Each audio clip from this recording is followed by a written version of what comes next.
blow this up. Let's get it moving. Come on. Come on. Yeah. Hi, Miss Sally. Miss Eleanor? Jane? Now, come on, Joe. If you want to socialize, come in on your own time. Do it. Let's get these chores done. I usually can hit one of those. Hey, how are you, Miss Betty? Oh! Good to see you. Ooh, she's pretty. Hey, here comes the stage. Maybe let her run there from Adam. Oh! Hey, come on. Come on. Let her run there from Adam, maybe. Will you come on?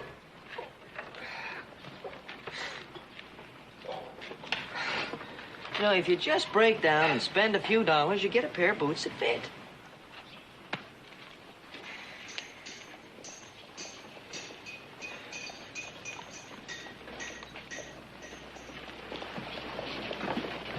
Hey, Charlie, got any mail for us? No mail on this trip, Joe.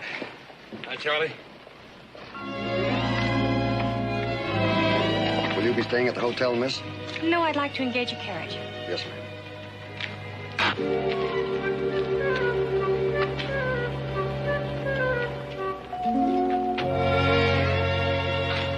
Why do you reckon anybody want to cover up like that? Oh, I don't know. I sure would like to get a look at what's underneath that veil. Yeah, probably uglier than a mud fence. Oh, look, you want to stand here and socialize or get your work done?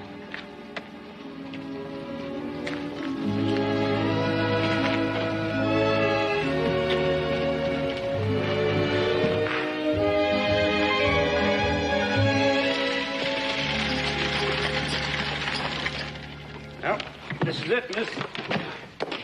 Would you mind waiting a minute? I'm not sure I'll stay. Anything you say.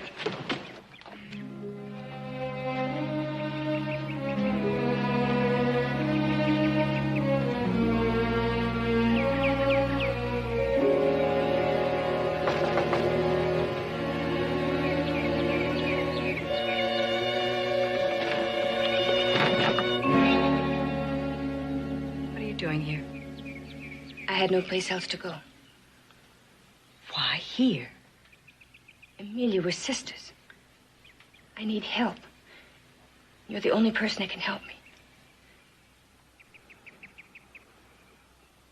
Come in.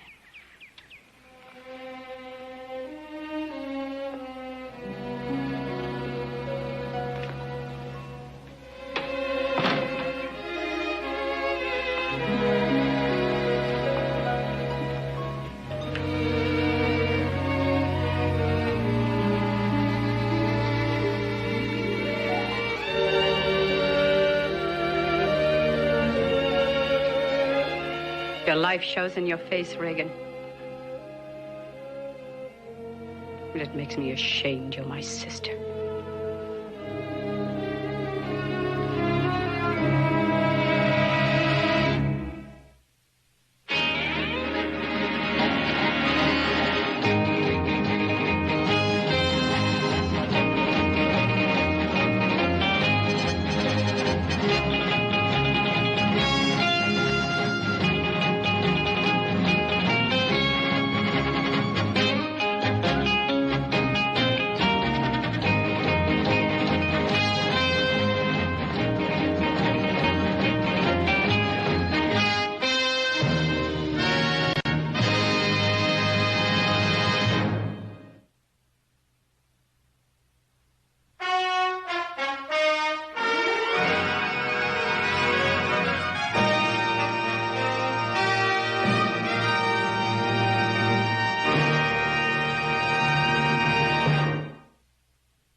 I don't know why I should, but I'll help you.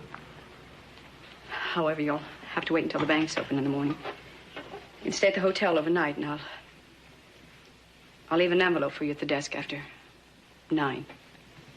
That's not the kind of help I need, Amelia. Well, I don't know what other kind of help I can give you, Reagan. Please, Amelia. Please, Amelia. Amelia, please. It's always been Amelia, please, hasn't it? Even now, fresh from your triumphs in San Francisco. You heard about that? Oh, yes, I heard. I heard about that incident and all the other incidents, too. People write, Reagan. There are always people to write to you about things like that. I didn't do anything. I couldn't help what happened. So I remembered that's exactly what you said 7 years ago with Charles. Amelia, that wasn't my fault. Wasn't it just? Well, he loved me, Reagan. For 2 whole years, Charles courted and loved me. And the day you came home from school and displayed your feminine charms, he didn't even want me. Well, I don't blame him. No, you corrupted him like you've corrupted everything around you ever since you've been a child. Judging from your last escapade, you still haven't changed. I know what I am, Amelia. But I can't change unless you help me. Please, Amelia. You owe it to me. Owe it to you.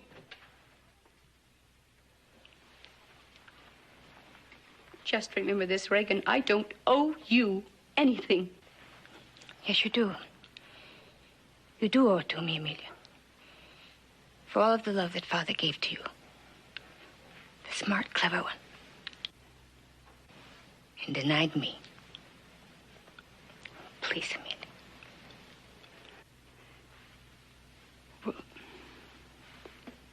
Very well. Very well, I will help you. But you'll have to do as I say. And exactly the way I say for you to do it. Yes, I promise.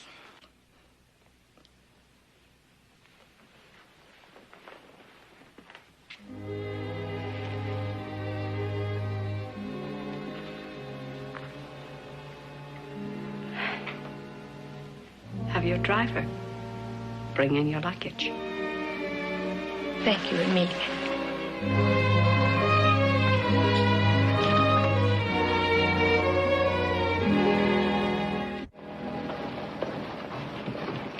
Thank you, Charlie.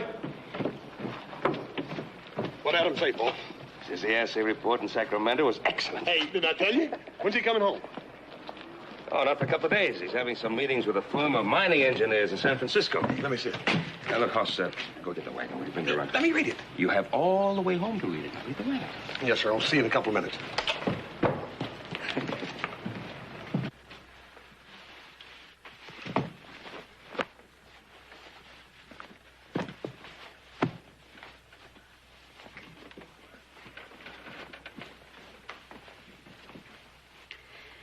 Ah, yes, these will do. You sure this is what you want, Miss Miller? We got a little more expensive line that's a lot more stylish. This is what I want. This is what I want. Reagan.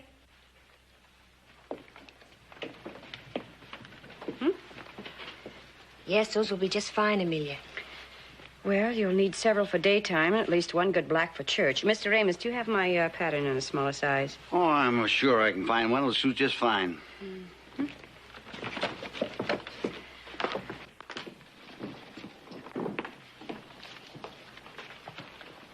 Morning, Mr. Cartwright. Oh, good morning, Amos. Get my order ready yet? Yes, sir. Got it all put away out and back. Good.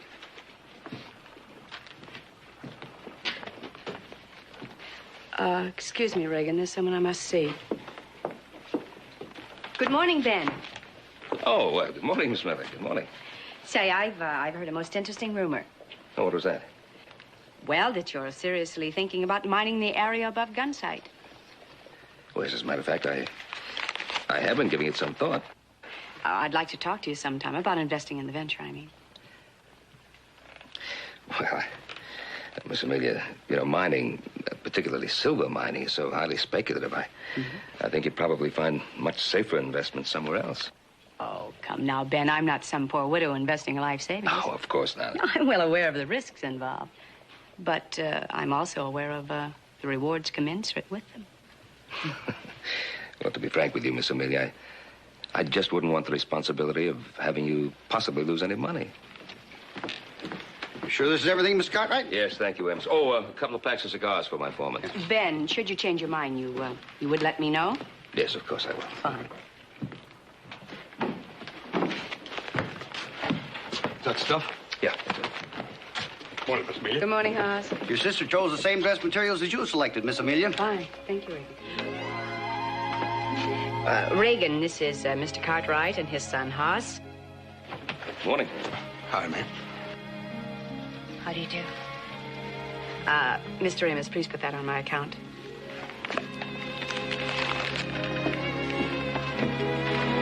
Here, ma'am, let me take that for you. Thank you.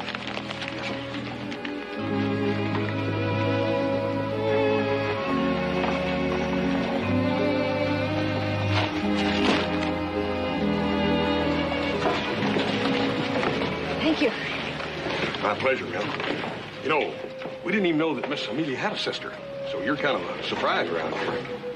I'd say a real nice surprise, Miss Miller. Thank you. My name is Reagan. Reagan. I don't recollect ever having heard that name before, but I don't reckon many people ever heard of Hoss neither. Hoss, that's a wonderful name. So big and strong, just like this country out here. Hey, bet you ain't even seen our country, have you? I'd be mighty happy to show it to you if you wouldn't mind me coming calling. I think it was very, very thoughtful of you, Hoss. I've not had a chance to introduce my sister to many people out here. I'm sure she'd be delighted to have you call. Thank you, ma'am. Yes. I'll sure do it. All right. Bye, Hoss. Bye, ma'am. Bye, Miss Reagan.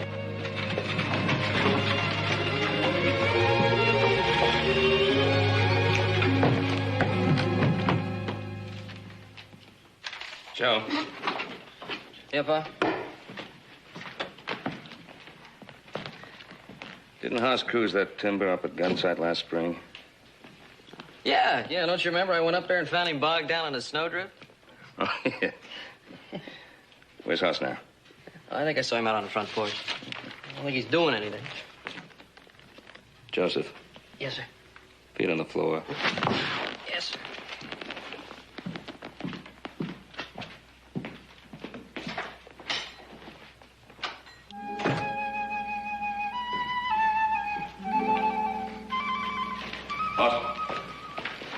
Oh, hi, Paul.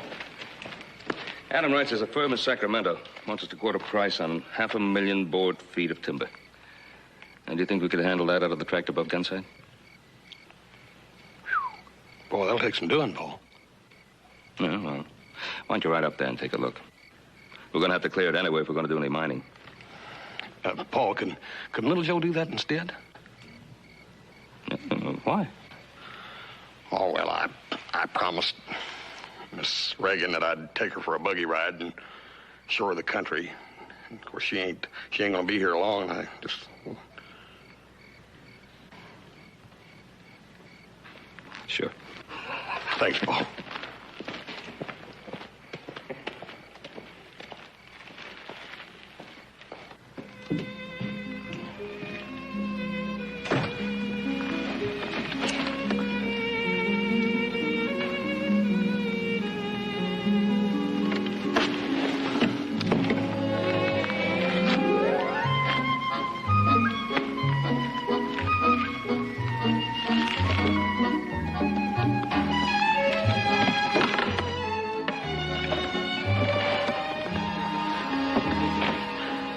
Then I'll take her hand, just like little Joe taught me, and give her that evil eye of his.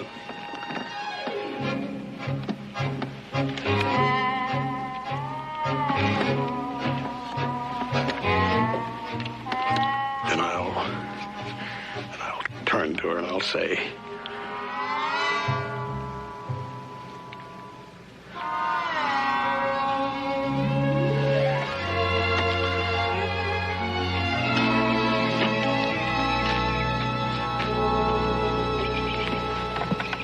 Thank you.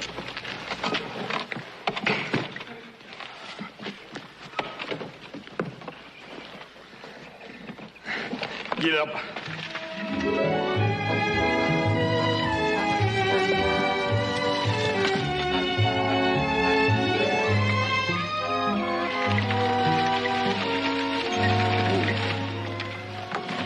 What do you think of that?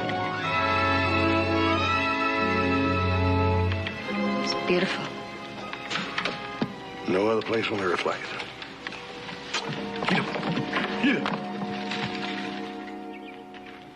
Pretty azaleas. Beautiful. Coming up nicely. Mm-hmm. Ah, it was a pleasant dinner. Very glad we ate outside. Well, I thought we should take advantage of the lovely weather. Mm. You know, Ben, I don't think I've seen my sister, well, what, content, I suppose, in a long time. Nor a horse, for that matter. It's been such a beautiful day. Yeah, it sure has. Sort of hate to see it come to an end.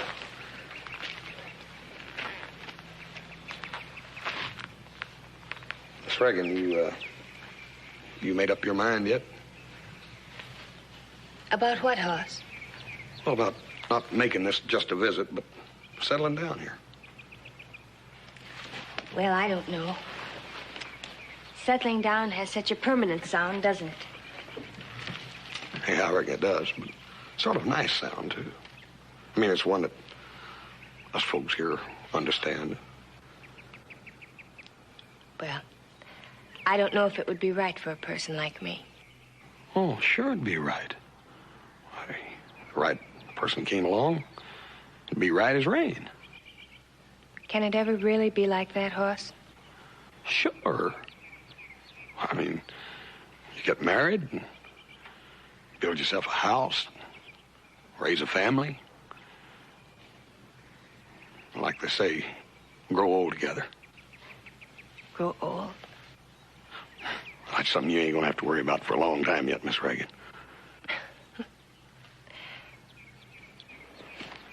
Come on, you two. We're going to have coffee inside. It's getting chilly out here. Amelia was right. It is chilly out here. Let's go in. Fine.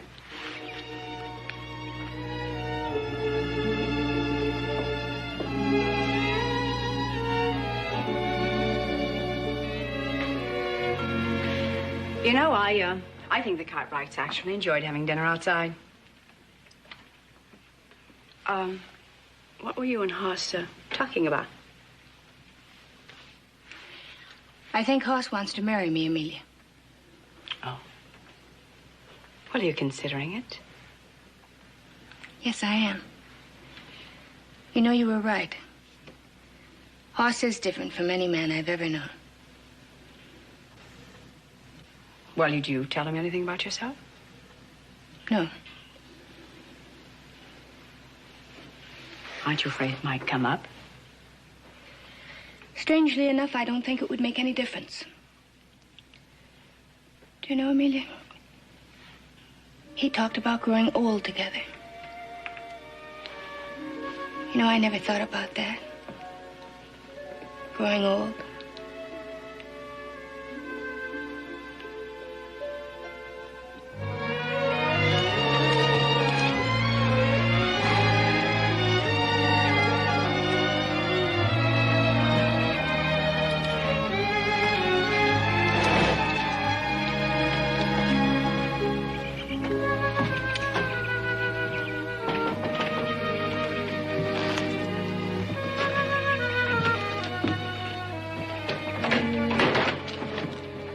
Mr. Cartwright. Morning, Miss Reagan. I'm just having some coffee. Will you join me? Well, I'd like to very much, but I have so many things I must do in town. My son Adam is coming in tomorrow. And tomorrow evening we have a little dinner party at our home, and we were hoping that you and your sister would join us, just family. Well, we'd be delighted. Hoss has told us so much about Adam. Well, I'm sure you'll have a great deal to talk about in common. He's just spent the past few weeks in San Francisco. San Francisco? Yes, yes. Would 7 o'clock tomorrow be all right? Yes. Yes, that would be fine. Good. We'll be expecting you. Morning.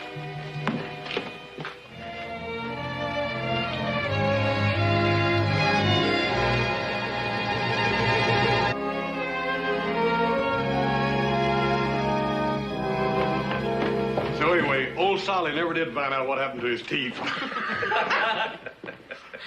Good evening, Adam. Evening, Miss Amelia. Adam, I'd like you to meet Miss Reagan Miller. This is Miss Amelia's sister. My brother Adam, Miss Reagan. How do you do?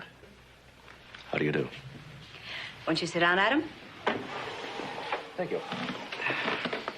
I hope you brought some good news about the mining venture. Mining venture? Hmm? Adam, while you were away, Miss Amelia expressed some interest in investing.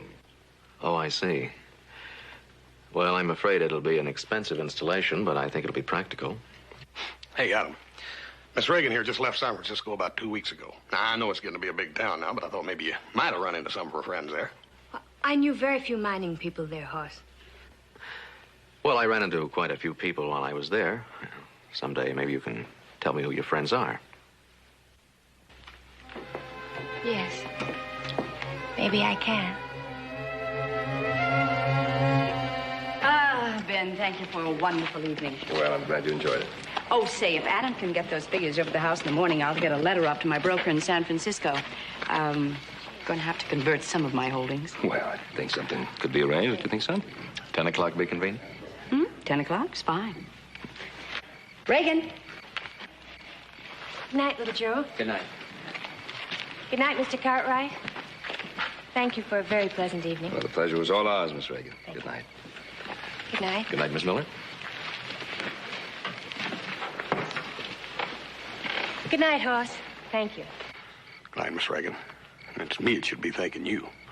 This is one of the nicest evenings I ever remember. Night, Miss Amelia. Good night, Hoss.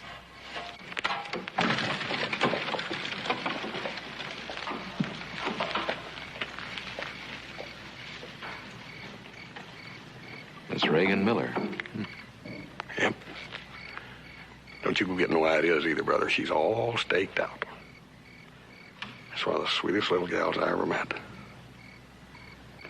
Well, you look at him, Pa. He's got the same expression as a steer that's just been poleaxed. Well, that's probably the expression I had on my face when I was courting your mother.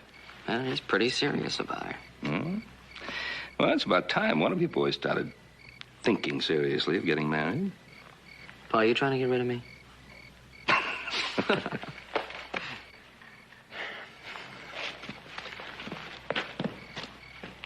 Hey, Paul, I was just thinking, since tomorrow's Saturday, I'm wondering if maybe tomorrow night we couldn't get some of the neighbors over here and have a little get-together and introduce Miss Reagan around, huh?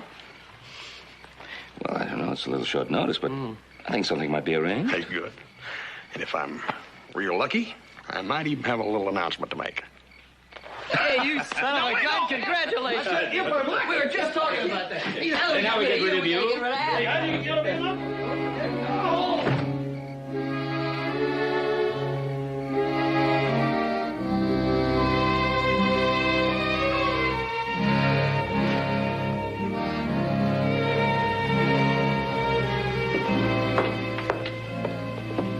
Good night, Reagan. Amelia, Yes? could you come in and talk a while? Well, it's quite late. Yes, I know that. I just don't think I can sleep.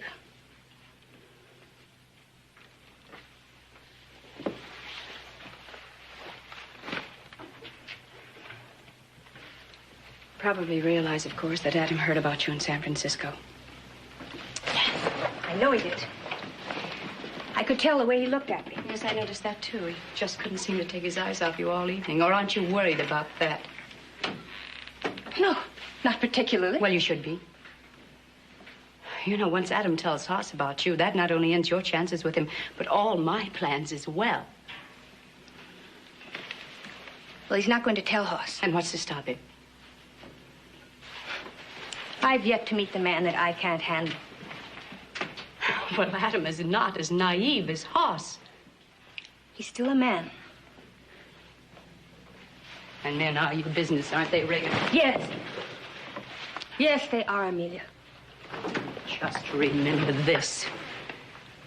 The Ponderosa is my business. What you don't seem to understand is I don't want the Ponderosa. I want Hoss. Good night.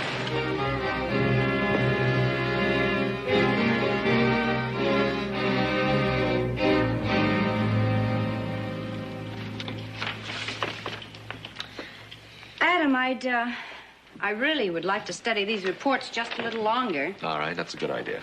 Sure you want to stay for coffee? No, thanks. I suppose Hoss got by and told you about the party tonight. Oh, yes. He came by quite early to tell us about it. So that's why I didn't see him at breakfast this morning. He is an early bird, isn't he? Well, he's also one of the finest men I've ever had the pleasure to know. I'd have to agree with you. Listen, I wonder if I could speak to your sister a minute. Yes, certainly. She's out in the front yard. Thanks. We'll see you tonight, then. Bye.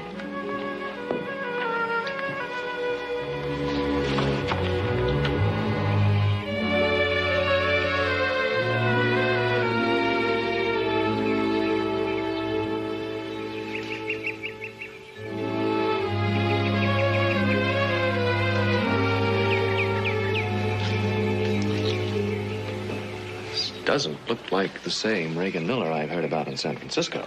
Oh, you startled me. I'm sorry, I didn't mean to. What did you hear about me in San Francisco? I think you and I both know the answer to that one. I suppose you've told Hoss. No. Well, thank you for that. Don't flatter yourself. I did it for his sake, not yours. I wouldn't hurt Hoss. Then why don't you stop amusing yourself at his expense? Is that what you think I'm doing? Well, you are famous for the manner in which you amuse yourself, at least in San Francisco, and from what I've heard from other men. No, it isn't true. I'm not like that. Aren't you? I did nothing to encourage those men. And what about my brother? What? Look at me. Do I look as though I'm going out of my way to beguile him? Do I look as though I'm trying to entice him or anybody else?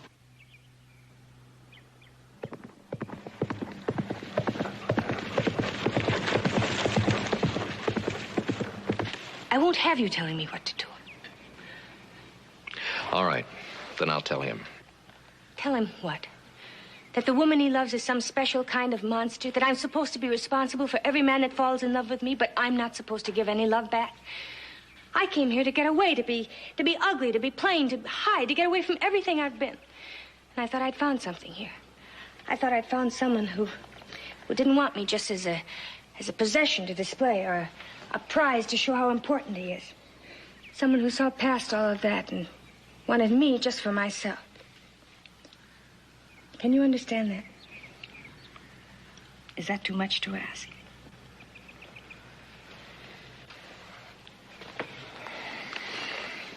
No, I suppose it isn't. You do understand, don't you, Adam? You understand. All I ever wanted was to be loved. Just to be loved.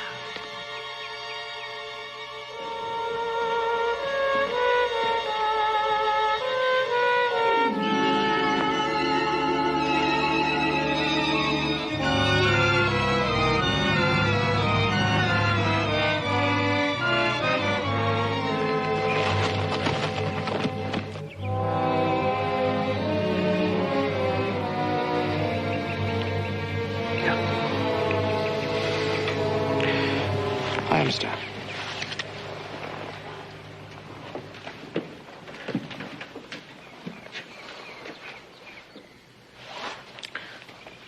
It won't work. What do you mean? A woman who kisses the brother of the man she's going to marry the way you just kissed me, well, she's talking about a different kind of love. You can't really change what you are, can you?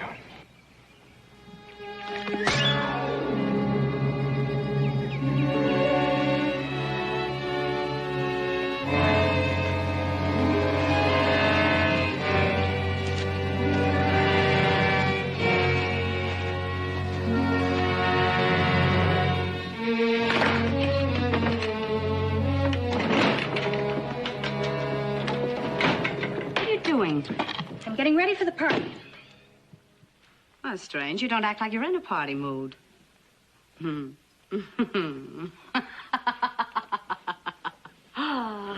So Reagan Miller finally met her match, did she?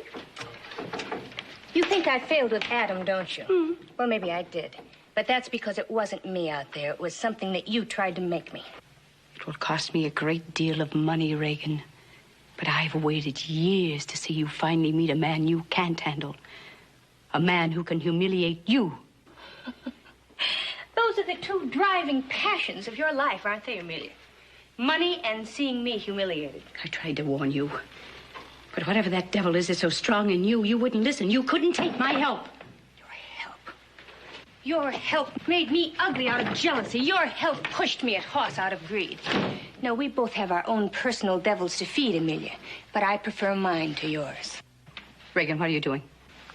I'm taking back my own personality. I'm going to show you and Adam how the real Reagan Miller works. Go ahead. Go ahead and prove to Hoss that Adam is right. It won't make any difference. Not a particle, because Hoss loves me, and nothing anybody says can change that. Now go ahead, get dressed. I'll prove it to you. There's nothing in this world that will make me go there and see you flaunt yourself. Oh, yes, there is. Your greed will make you come, Amelia.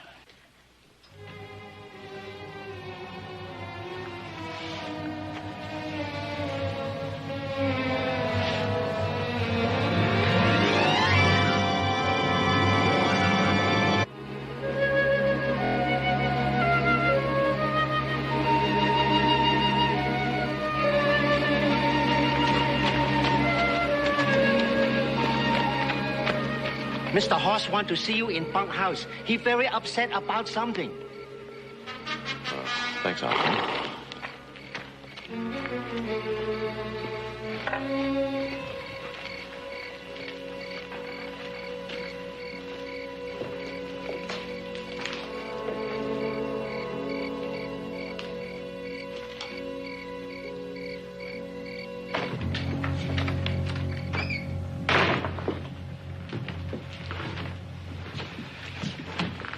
Hop Singh said you wanted to see me.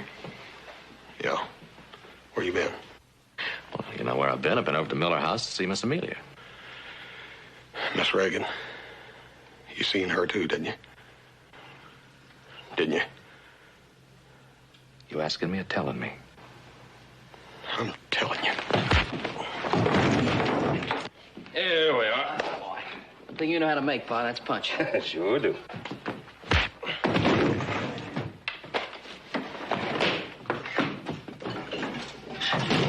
What was that?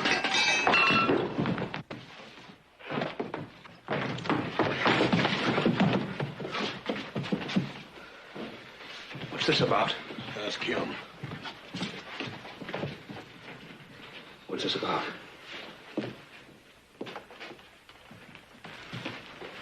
Why are you fighting him?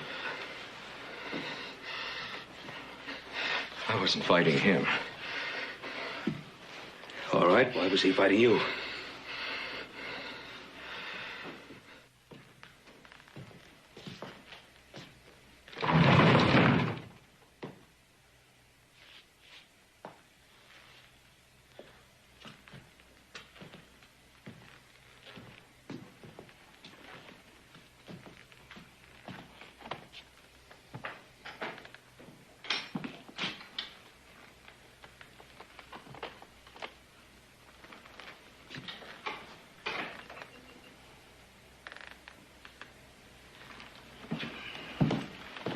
Hoss.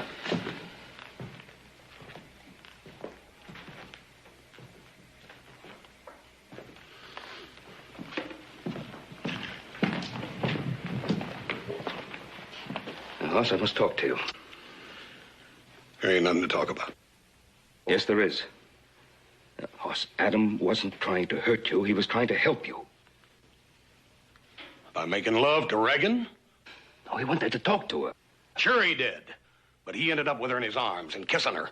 Paul, I'm in love with that woman, and I'm going to marry her. Don't you understand that? What do you know about her? No, Paul! What did you know about my ma when you married her? I knew everything I needed to know about her. Fine.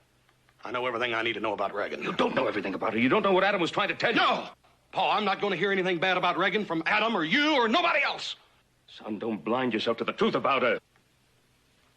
I don't care about her past. Hoss, it's not just the past. I'm worried about the future. Yes, fine. So am I. I'm going to marry her. That's going to be my future. And Father, guests are arriving. Well, keep them waiting. No. They're my guests, and for my party, I'll invite them in.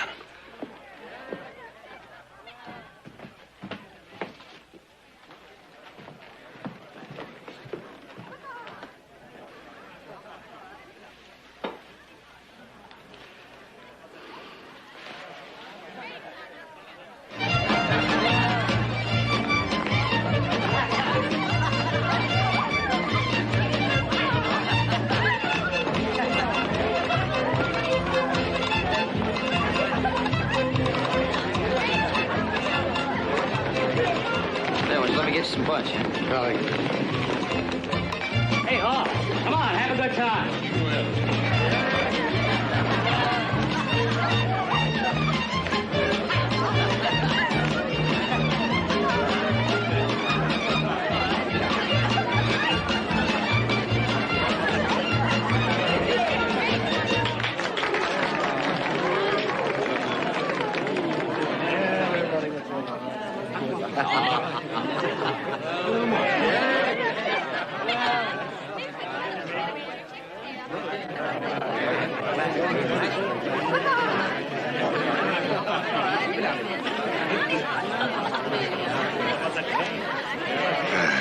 Reagan, you sure do look beautiful. I was trying to look pretty tonight for you. You're a sight more than just plain pretty. Well, if you don't like it, I can change. No. Take a little getting used to, I reckon. How are you, Miss Amelia? Just fine. Thank you, Hoss. I ain't never been too good at this, but we'll try it. I found what I wanted was a man, not a pretty dancing master.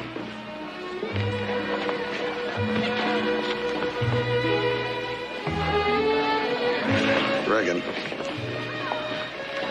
I couldn't help seeing what happened this afternoon between you and Adam.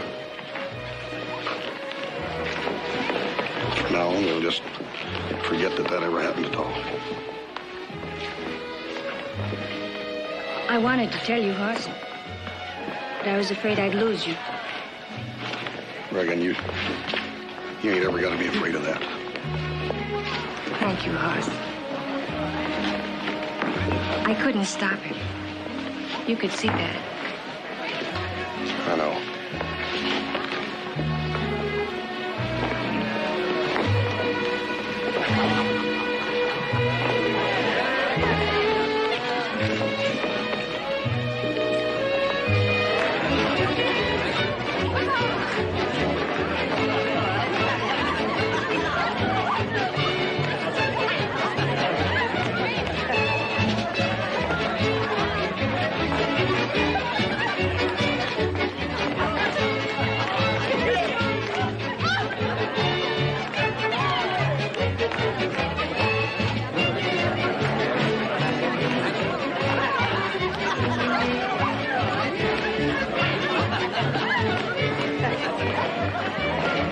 Your sister looks lovely tonight.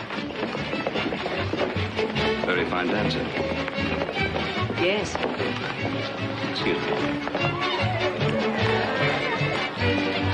May I? Thank you.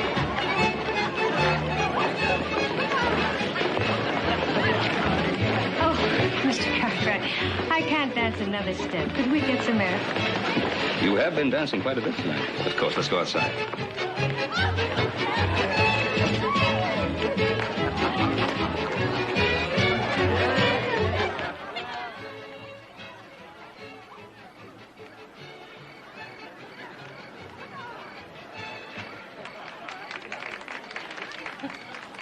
You really love this land of yours, don't you, Mr. Cartwright? Yes. Then, of course, I'm rather prejudiced in favor of the Ponderosa. His horses, too. He often speaks of it as if it were a woman. Yes. His Hoss loves it very much. Of course, Hoss always sees everything with uncomplicated, honest eyes.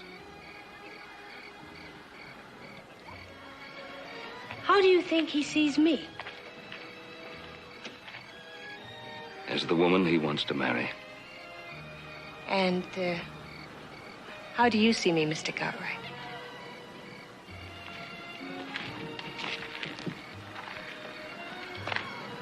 Well, that depends upon which Reagan Miller I'm looking at. Well, do you approve of this Reagan Miller? Or do you prefer my sister's version?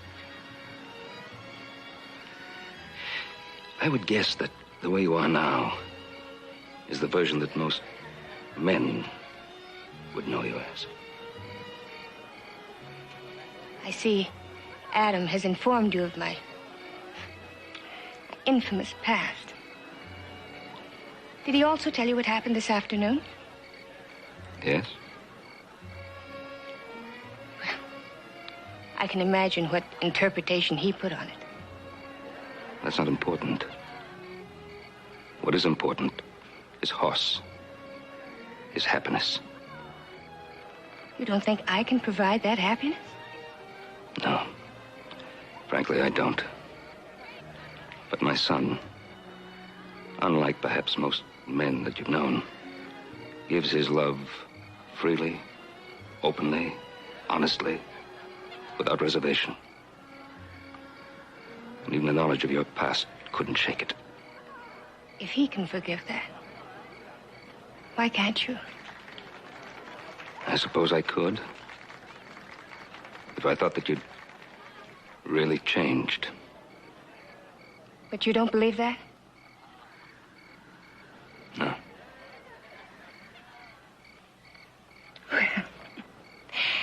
It doesn't really matter what you think, does it?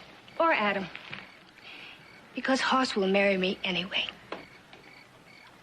Yes. Yes, Hoss would marry you anyway.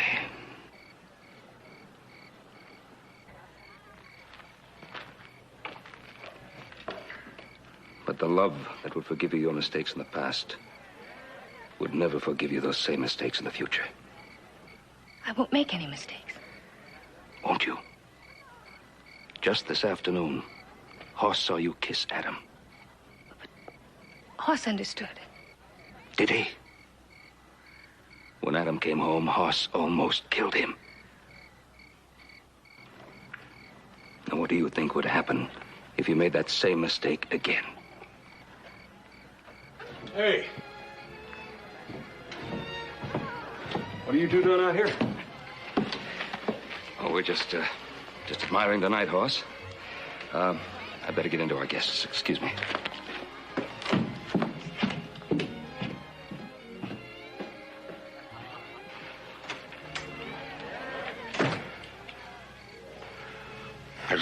There's a ring around the moon.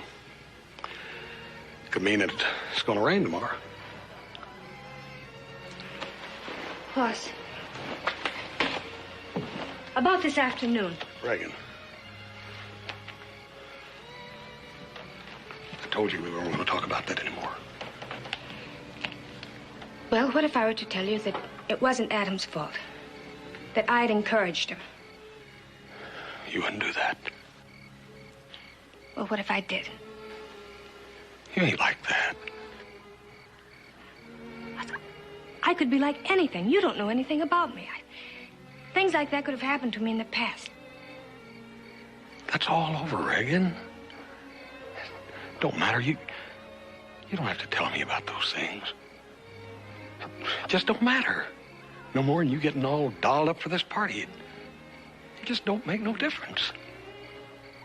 I could tell you things that would matter. Oh, I know I ain't the first feller, or the only. I certainly ain't the handsomest. I got a mirror telling me that every morning. Ain't nobody could blame you for searching around for something better. But once you made up your mind that I was the one, then you wouldn't have to search no further. Ever.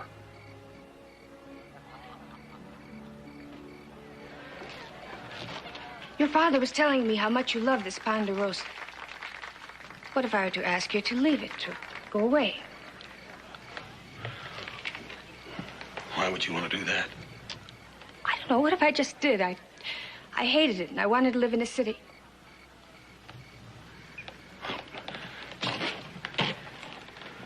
If that's what it'd take to make you happy, then that's what we got to do. and leave your father and brothers? Reagan, when we're married, we're going to do whatever it takes to make you happy.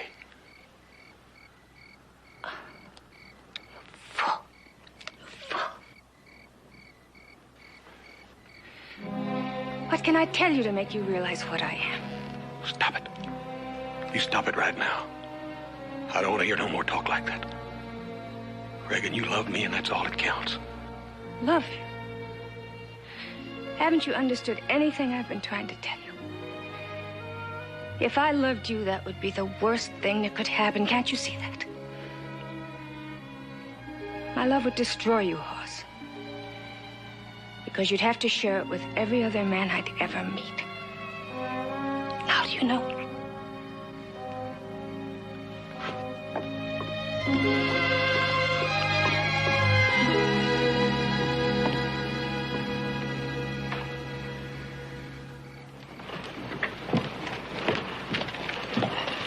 Stage is leaving, miss.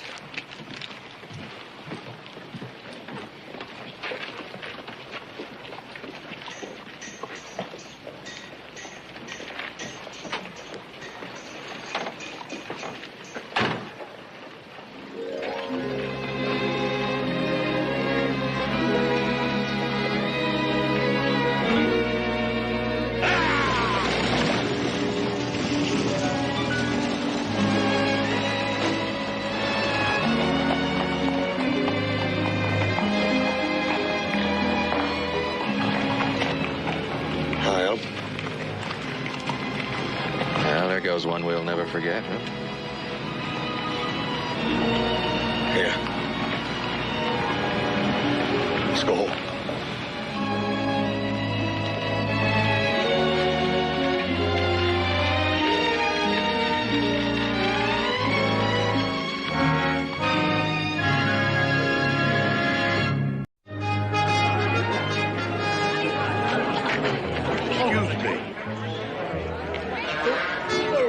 People doing here? I'm so excited I can hardly wait. Well? The stage will be on time. Henry said the stage is on time, ladies. It'll be here any moment. You didn't answer my question. Please. Well, what's all the commotion about? They're going to be a hanging? We're all waiting for Boz. Boz? What's Boz? Boz happens to be none other than Charles Dickens. Oh? What do they want him for? What'd he do? What has he done? Mr. Dickens has written some distinguished novels. That's what he's done. Well, he shouldn't ought to hang a man for that. Impossible man. Oh, there's Mr. Cartwright. I do hope he has a nice welcoming speech ready for Boz. Mr. Dickens, on behalf of myself and on behalf of the Virginia City Literary Society, myself and my sons. No, Pa. Pa, go easy with that part, because you don't want to sound like one of those Carson City senators. Oh. No, easy. Now, look, Joseph, it isn't every day you welcome a man like Mr. Dickens to Virginia City. Well, look, why not say something simple to him, like howdy, Mr. Dickens? Well, let him think the rest for himself. Oh, Mr. Cartwright. Morning. Are we all ready for Mr. Dickens? Well, as ready as we can be, I suppose. Mr. Cartwright, great day for Virginia City. Yes, it certainly is. You care to join me? Oh, it's a bit early for that, isn't it, Danny? Must you? This is no occasion for drinking, Mr. Stoker. Half the town is drunk already. Oh, Mr. Dickens ain't gonna mind, ma'am. He's a real broad-minded gent, is old Charlie. Charlie? Do you know him? Of course I know him. Him and me's both born in Portsmouth, England, you know. You wait till he sees a fellow Englishman here in Virginia City. It's gonna be a real reunion. Hands across the sea. Speed is coming!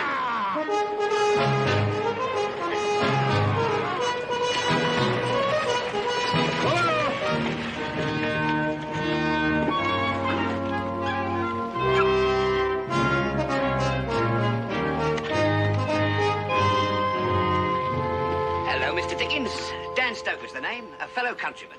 In that case, what are you doing here? Are you an expatriate? Oh, no, sir. I'm a printer. Born in Portsmouth, just like you. And across the sea. Thank you, my good man. And you'll find a still larger bag on the stage. Welcome to Virginia City, Mr. Dickens. I'm Ben Cartwright. I liked your letter inviting me here, Mr. Cartwright. Thank you. It piqued my curiosity. Oh, Mr. Dickens, on behalf of the Virginia City Literary Society, my sons and myself, I want to take this opportunity to welcome you to Virginia City. I'm certain that your presence on the stage of our social hall will be a memorable one. Yes, quite so. However, Mr. Cartwright, at this point, I feel a warm bath would be far more welcome than a welcoming speech. So if you would direct me to whatever serves as a hotel in your community. This way, Mr. Dickens, sir.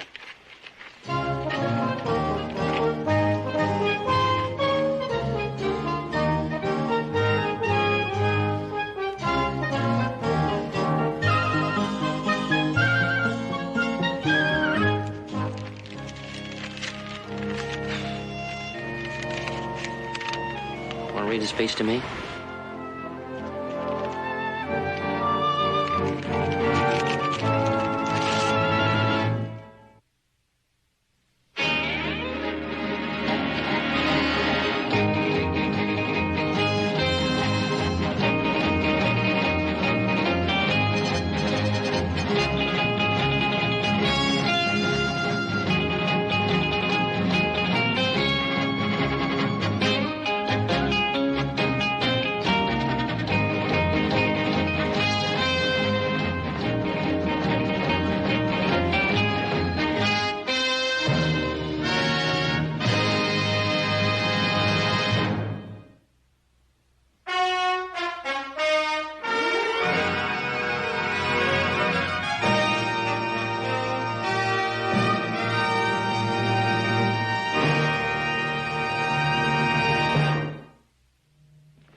A council was held. Lots were cast. Who should walk up to the master after supper that evening and ask for more? And it fell to Oliver Twist. Child as he was, Oliver Twist was desperate with hunger and reckless with misery. He rose from the table and, advancing to the master, basin and spoon in hand, said, "Please, sir, I want some more." The master was a fat, healthy man, but he turned very pale. "What?" said the master in a faint voice. "Please, sir," said Oliver, "I want some more." The master aimed a blow at Oliver's head, pinioned him in his arms, and shrieked aloud for Mr. Bumble the Beadle. The workhouse board was sitting in solemn conclave when Mr. Bumble rushed into the room in great excitement and addressed the gentleman in the high chair. "Mr. Limpkins, beg your pardon, sir. Oliver Twist has asked for more." "For more?" said Mr. Limpkins. "Answer me distinctly, Bumble. Do I understand that he asked for more after he had eaten the supper allotted by the dietary?" "He did, sir," replied Bumble. "That boy will be hung," said the gentleman in the white waistcoat. I know that boy will be hung. "I know that boy will be..."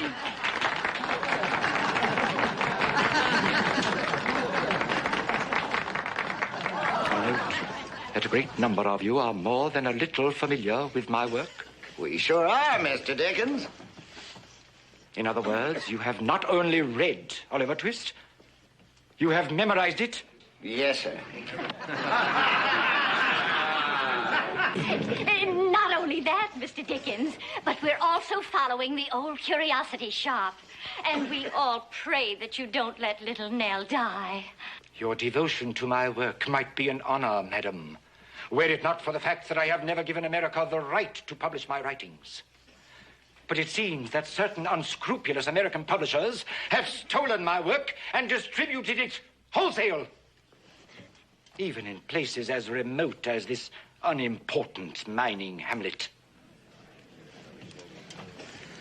I need hardly say that I find your participation in my reading completely without merit and a thoroughly disgraceful example of impertinence. Oh, come on, Charlie. Quit the preaching. Let's have some more Little Oliver.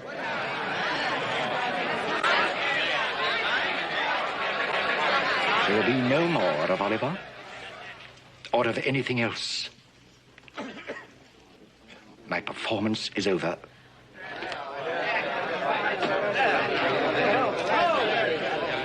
We want some more Little Oliver. We paid there for Little Oliver. He can't get away with this. Come on, fellows.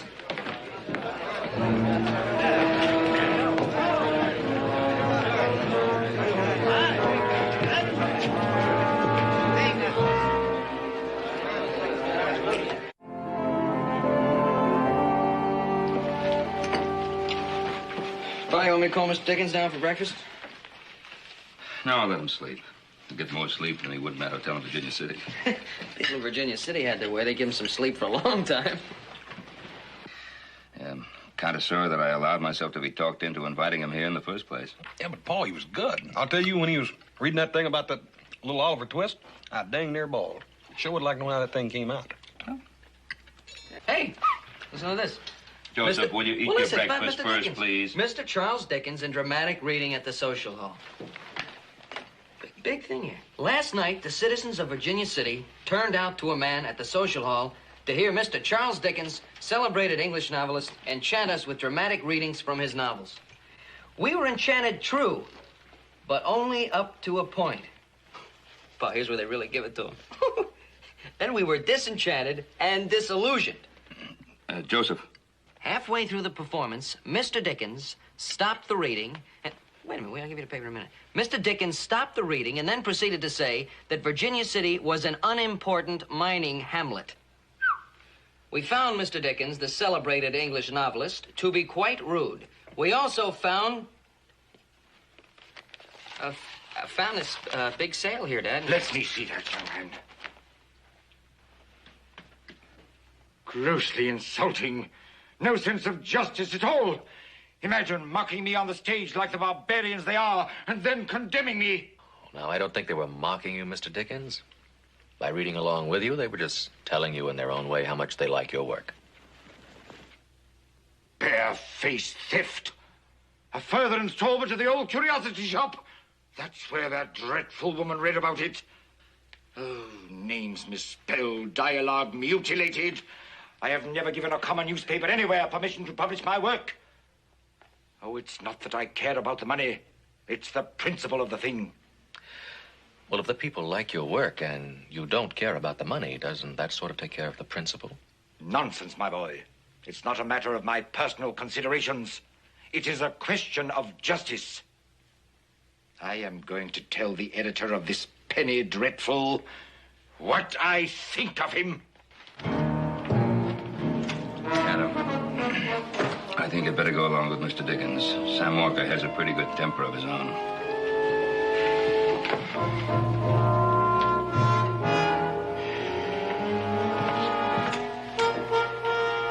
Thank you very much for reading us that newsworthy item, Joseph. Now, will you finish your breakfast?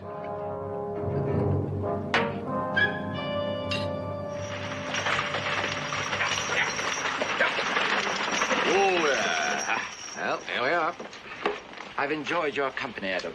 It's rare to find someone in these parts who can discuss books intelligently. But this is a matter I prefer to handle alone. Well, I just thought I'd introduce you to Sam. Is it possible he doesn't know who I am? Well, it's possible, but I thought I'd introduce you anyway.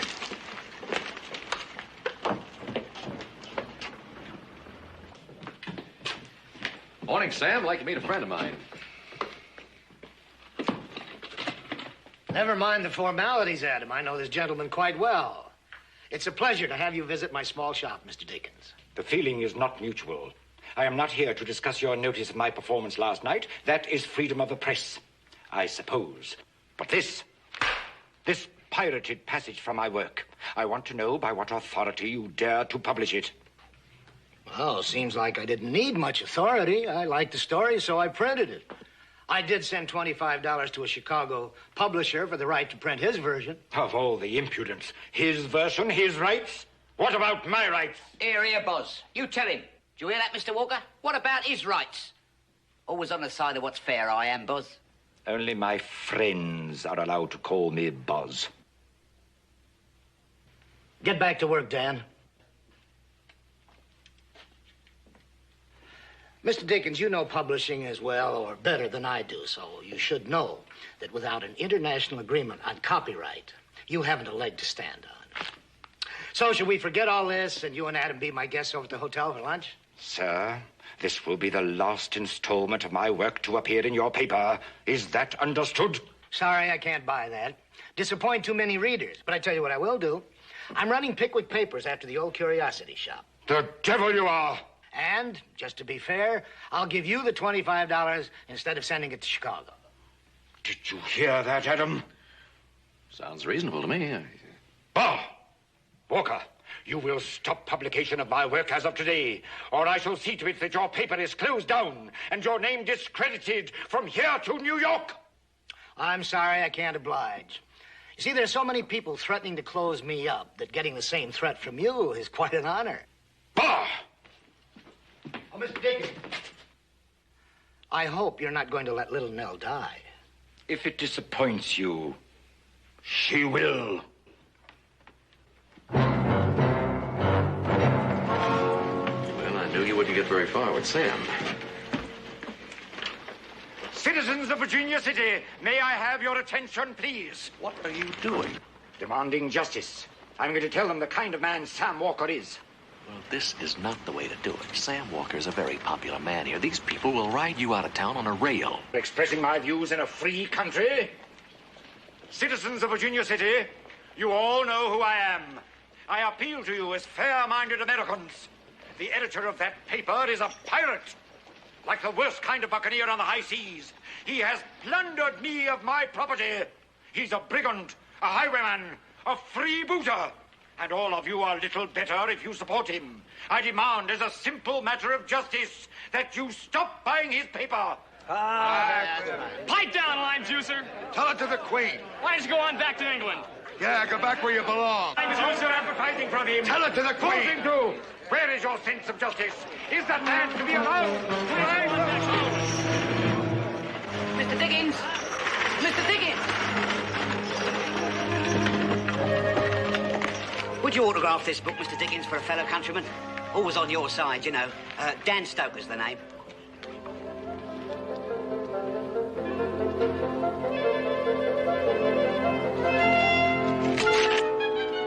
Here, what you doing to my book? I'm destroying it, my good man. It's contraband. Eh?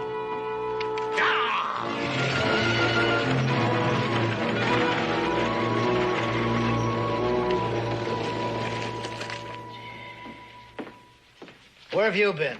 See what you've done, Mr. Walker? Turned him against his fellow countrymen. He'd have autographed this for me if you hadn't turned him nasty. Let me see that. Why, this is my property, not yours. That ain't your property either. That's contraband. That's what that is. Do you realize what you've done? Most of this is missing. It'll take me 2 weeks to get another copy from Chicago. Yeah, you can't blame me for that, Mr. Walker. I never tore up the book. It was Dickens what done it. I've had just about all I can take from your toadying and your drinking. Now get out of here, and this time stay out. You bet I will. You're no better than what he is. Him with his grand airs and his books, and you with your picayune newspaper. Out of my way, Tim. I'm getting out of here. This ain't no place for an honest gentleman.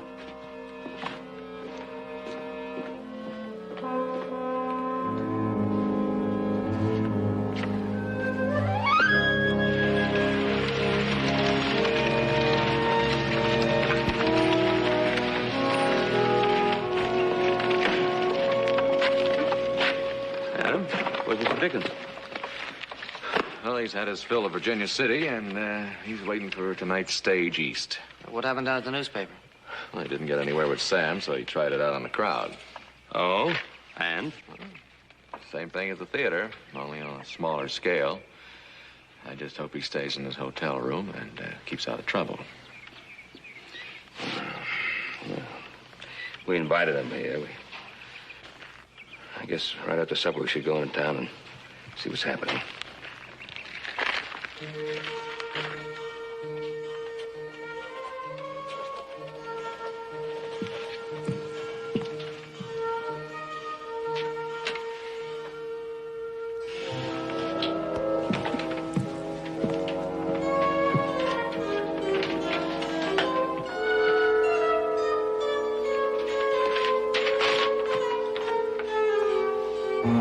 Dear Dickens, I am ready to come to terms. Let's talk it over in my office this evening. S. Walker. Where?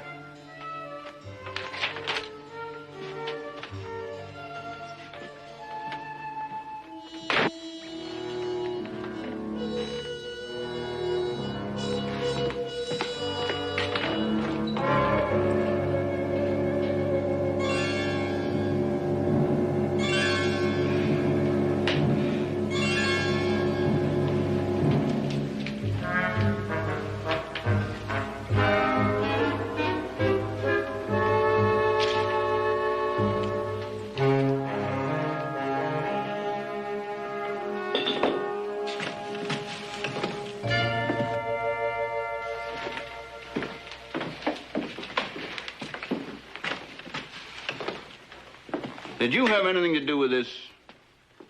Undoubtedly. Splendid illustration of poetic justice. Don't you agree? Now, I don't know about the poetic part, but I'm going to have to take you in. Now, come on. Well, sir, are you quite insane? Yeah, suppose we let the judge decide that. Release me, sir! Release me at once, you hear, or take the consequences! Release me, sir, you hear! Release me at once!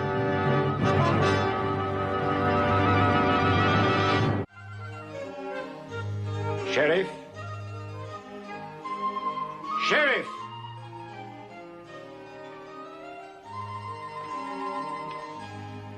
Sheriff! For the last time, I shall not tolerate this. Sheriff! I demand that you send at once for the English ambassador.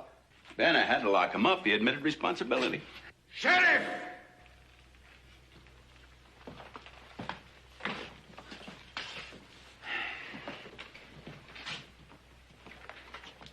Ah, thank heaven you're here. Not only have I been held incommunicado, but in a cubicle obviously reserved for common felons. Now, if this overzealous official will release me at once, I'll agree not to prefer charges. Well? Well, Mr. Dickens, I know that there's been a very bad mistake, but the fact of the matter is that charges have been preferred against you by Sam Walker. What charges? Willful and malicious destruction of property. Preposterous. Sir, every hour that I am unlawfully detained makes your position more and more perilous.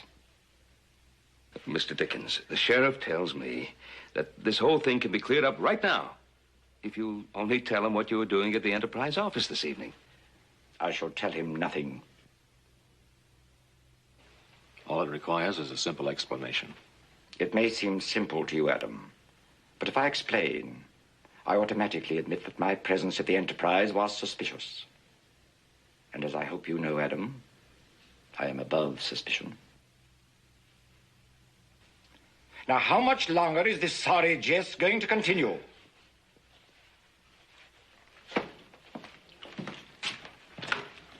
Now, you listen to me, Roy. You know very well he couldn't have done it. No, I don't know. Look, he ain't stopped shooting off his mouth ever since he come to our town. He's been doing nothing but criticizing conditions here. He's inciting the people to close up Sam Walker's paper, and he's telling me how to run my jail. Oh, he's not telling you how Ben, to... I wouldn't put it past him to wreck that territorial enterprise just out of sheer cussedness. All right. All right. All right. All right. Now, will you do something for me? What? Release him in my custody. Man, the folks ain't gonna like that. I'll take full responsibility. Will you also guarantee to have him show up at his trial? He'll show up at his trial. All right.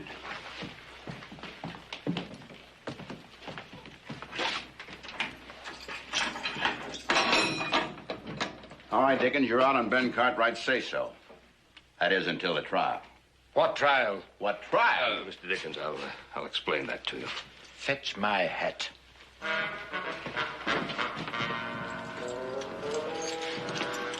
God save the Queen.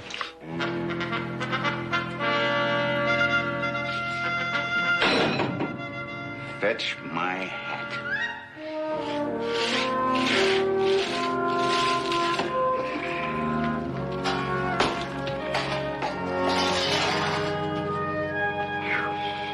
Had about enough?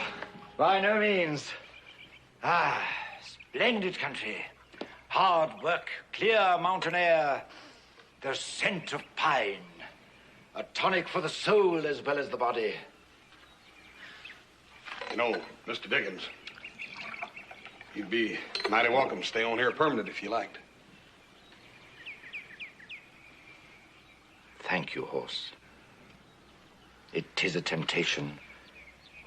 But unfortunately, men have a way of spoiling even the best of things. Mr. Dickens, there's something you don't quite cotton to, and maybe I can explain it to you. Folks around here, well, they judge a man for what he is, not what he was in some other place, whether he was good or bad. You figured everybody ought to like you because of your reputation, but the fact is, all they care about is what they see in you now. And what do they see? Well, it's sort of hard for them to understand why you get so touchy about that copyright business. I mean, after you yourself said that the money didn't amount to nothing. It's sort of hard for me to understand, as a matter of fact. Horse, all this land, your land, you love it very much, don't you? Yes, sir. Then suppose, just for the moment, suppose there were no laws to protect your land, that anybody could come along and take all or part of it. What would you do? My Paul poured his life into this land, Mr. Dickens. I reckon we'd have to fight for it. Then you do understand, Horse.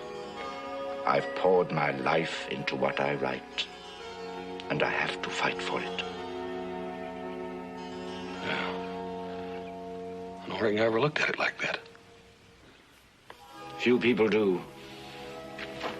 They fail to realize how much a writer gives of himself, how much of his soul is locked into every word. Most men better themselves as they grow older. My father did just the opposite. Many months of my early childhood were spent with him in debtor's prison.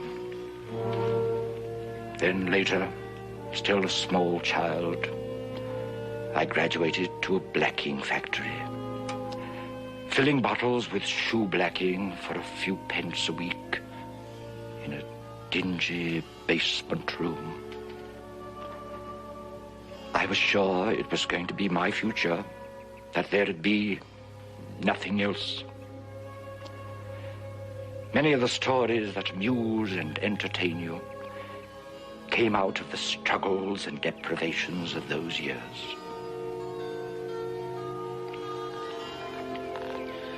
You know, maybe if you'd just explain it that way to them, that folks would understand, Mr. Dickens. I have never chosen to expose my private emotions to the world, and I certainly don't intend to start now. Come, Horse, there's work to be done.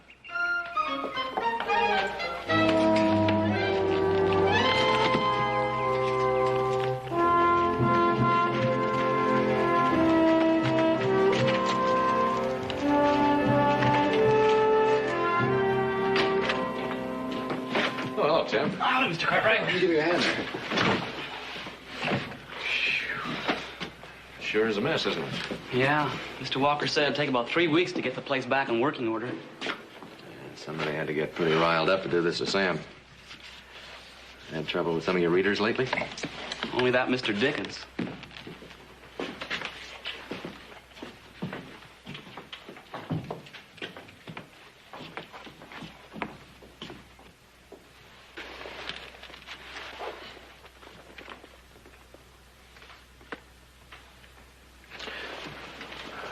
Where's Dan? Mr. Walker fired him again. This time I think it's for good. When was that? The day that you and Mr. Dickens were in here. You know, Dan's a real good printer when he's sober.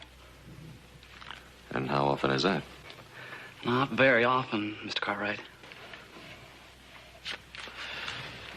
Well, thanks, Tim.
Better hurry if you're going to make that stage. And Adam, don't quibble over the price. We need those water wagons bad. I'll do the best I can. Have them back here in a couple of days. Have a good trip. Our grandpappy had the power, friends. You give it to my paw, and my paw give it to me.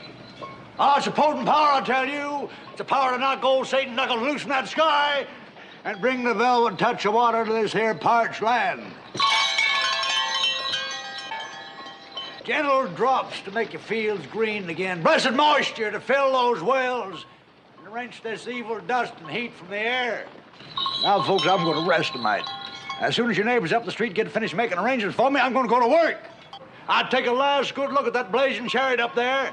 Tomorrow night you're going to all be blood and shouting thanks to Tulsi Weems. Oh, Ben, you're just the man we want. I am? For what? Oh, you'll know soon enough and be just as glad as the rest of us. Come on.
Roy? You know that thermometer says 98? Yeah, it's hot. Roy, I got 4 more bags in there. Give me a hand, will you? Ben, you wouldn't want to kill off the town sheriff, would you? Now, I got to conserve whatever strength I got to keep law and order in town. Oh, Roy, that's just about the weakest excuse I've ever heard. Well, that's coming from a weak man. Ben, if it don't rain soon, I feel like I'm going to shrivel up to nothing. Well, that's funny. That isn't the way I heard it over at the saloon. The way they told it to me, you were tucking away so much beer that you could keep a brewery in business. Tell you what, you help me tote these and I'll buy you a beer. Are you trying to bribe the law? But I am a weak man. I said it, so shall we make it 2 beers? Huh? 2 beers. Oh.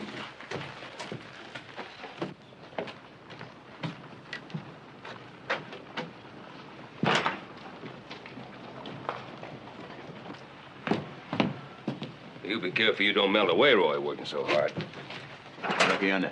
Here comes that rainmaker. Looks mad enough to bite his bike in half. Fellow down the street pointed you out to me. He said that you was Ben Cartwright. You owning up to that? Yeah, I'm Ben Cartwright. Well, I just wanted to gaze a spell on the kind of a man that would snatch the food from a sick little girl and cheat a man out of an honest day's job. Now, hold on there. What are you talking about? What little girl? My little girl, my little Mary Beth. They're racked with fever she is down there, needing care. Her poor mother trying to tend to her in a stifling furnace of a wagon. Oh, I'm sorry about that. You're sorry, them empty words, mister. You're just mean, plain, miserable mean. You got spite and venom in your heart. Now you look here. Name is Weems. I'm from Tennessee, mister, the Big Smokies. And I think poorly on a man. I tell him right straight out to his face, not like you. Telling those men I'm some kind of a quack and a cheat and a figure. Now you look here. We've had just a about... minute, Ronald. I said those words, yeah. But I didn't mean them in any personal sense. I was just trying to explain the way I... Oh, you explained fine, just fine, mister. They was all set to hire me till you come sticking in with your mealy-mouthed, penny-pinching gabble. Now, look, Weems, or whatever your name is, I don't believe in rainmakers. I don't believe there's a man in the world can dredge water out of a sky that doesn't want to give it. If I thought there was, I'd bet my last dollar on him.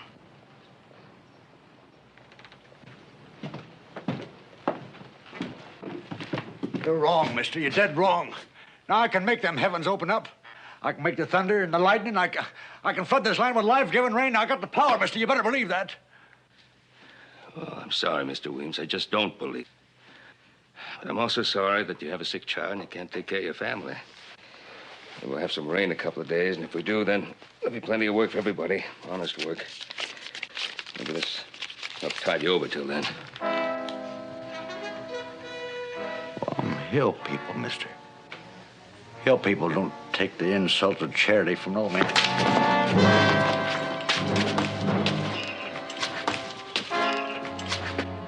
Mister, we don't allow no gunplay in this town. I wasn't really gonna shoot. Old devil got a hold of me for sure. I wasn't gonna shoot. You're gonna come down to that jail and cool off now. Come on. Roy, what's the point? Man has a family to take care of.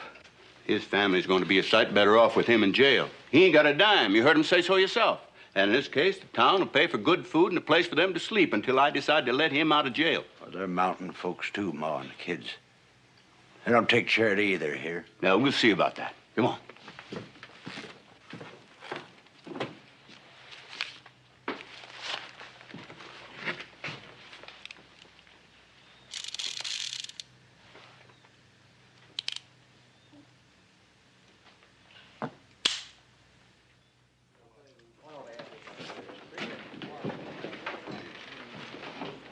Oh, Ben, I'm in luck. I was afraid maybe you snuck out of town before you bought my beer. Oh, no, I was going to drop by your office. You were? Yeah, you forgot something. Oh, yeah. It wasn't loaded. I didn't think it was.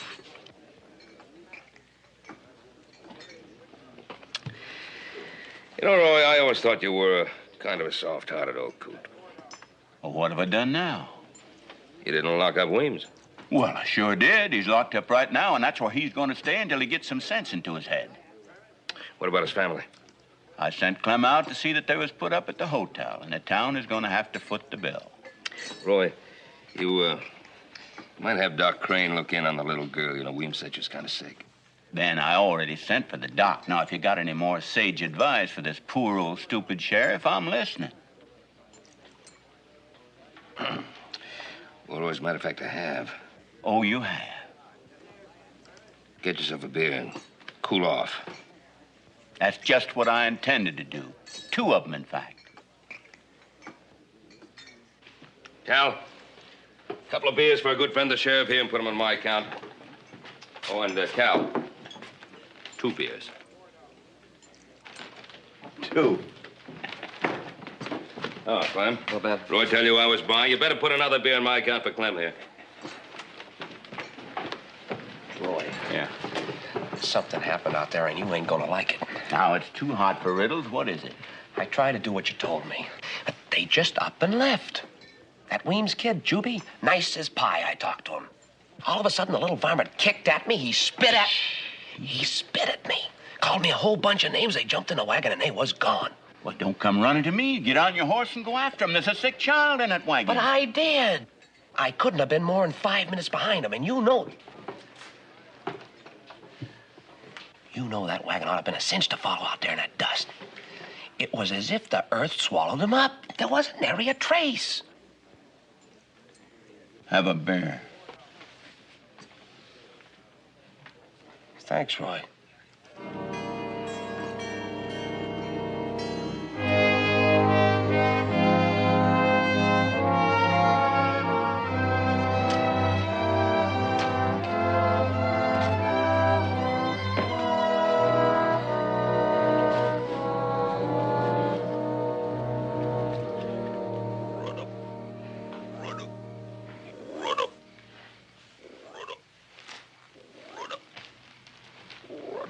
Just hold it a minute, old man. Old Hoss is going to help you.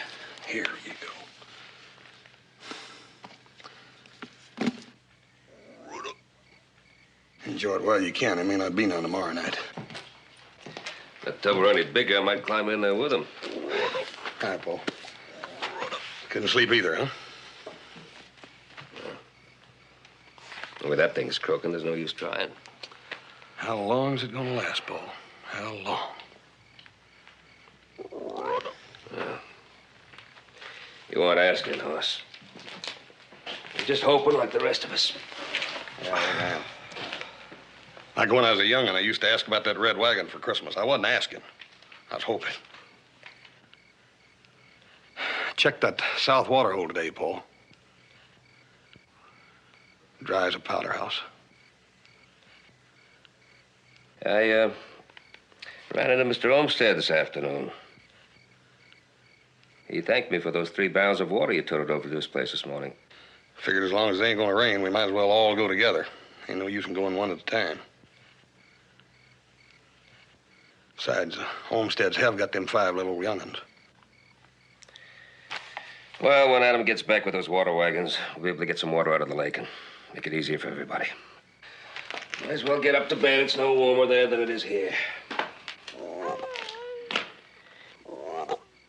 And if you don't cut out that croaking, I might just pull the plug on you. Listen, Paul. Listen, I have to stuff my ears with cotton not to hear that green friend of yours. No, not the frog. Listen. You hear that? That's what I'm hearing. Hear it? Sounds like it's come from the barn.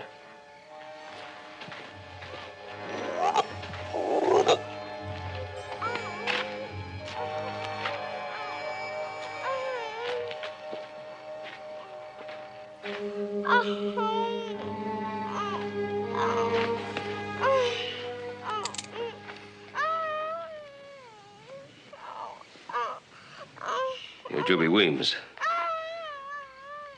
Sheriff sent you to the hotel. What are you doing here? Sheriff sent us no place. Hill folk don't take handouts.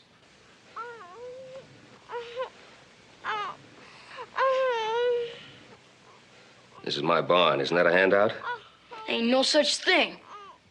You owes us something, mister. I figure you owes us a place to stay until Pa can get us. Now, wait a minute, little fellow. Hoss, I'm not going to argue as to what I owe you, son. But the barn is no place for your sister and your mother. And we got plenty of room in the house with soft beds and good food. No, that'd be charity. Now, son, your sister needs a doctor. I won't have no flatland doctor pawing over Mary Beth with his dirty fingers. And you get. You stick your nose in here again and I'll blow it off. You hear?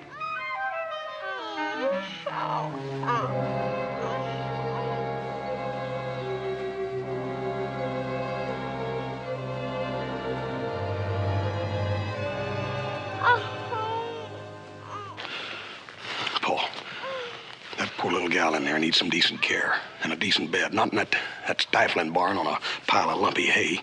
That kid in there, he's crazy. He don't know what he's doing. I can jump him easy, Paul, and get that little gal out of there and give her the kind of care. I'm going to the town to get Doc Crane. But, Paul, Don't argue.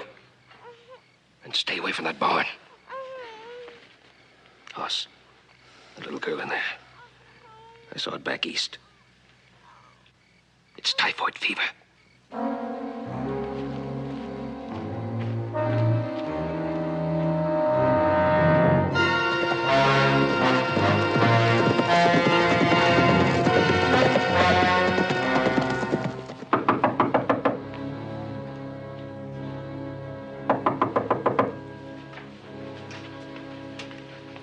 Who is it?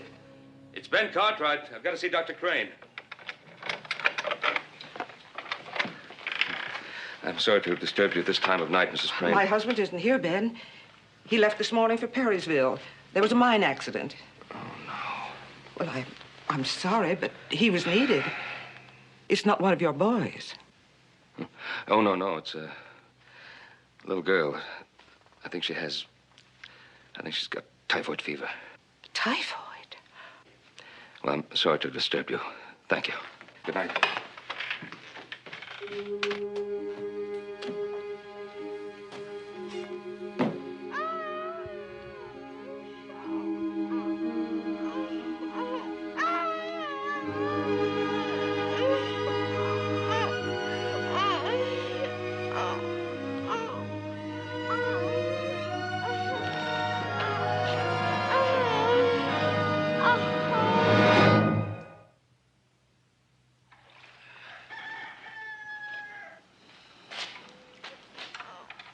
Okay, Joe, let her go.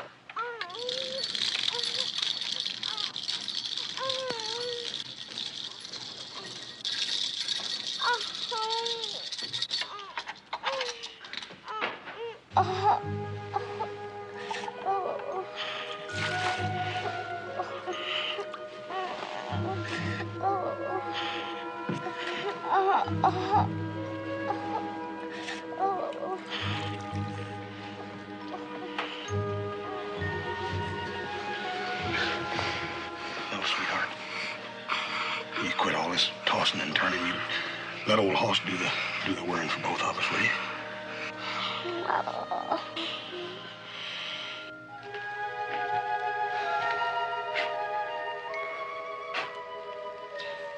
Ma'am, there's no purpose serving you sitting out here. I'll fix you a cup of coffee.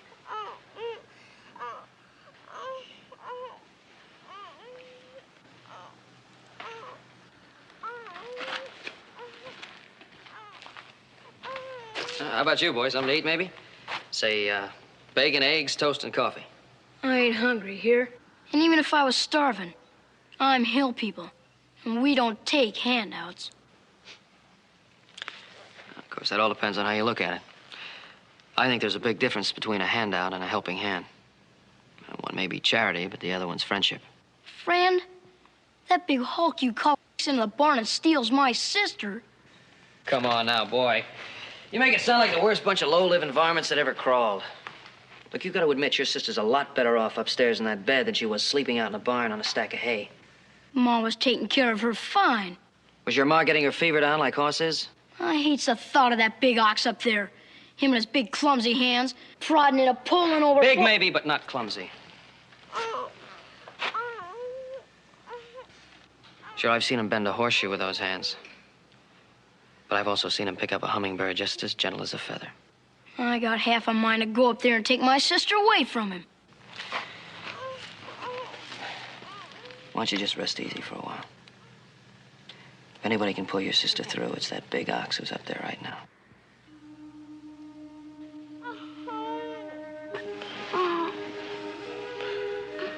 Little lamb. Everything's gonna be fine, you hear? You're already a heap better than you were. When you get to where you can really hear me, I might even sing you a ditty or something.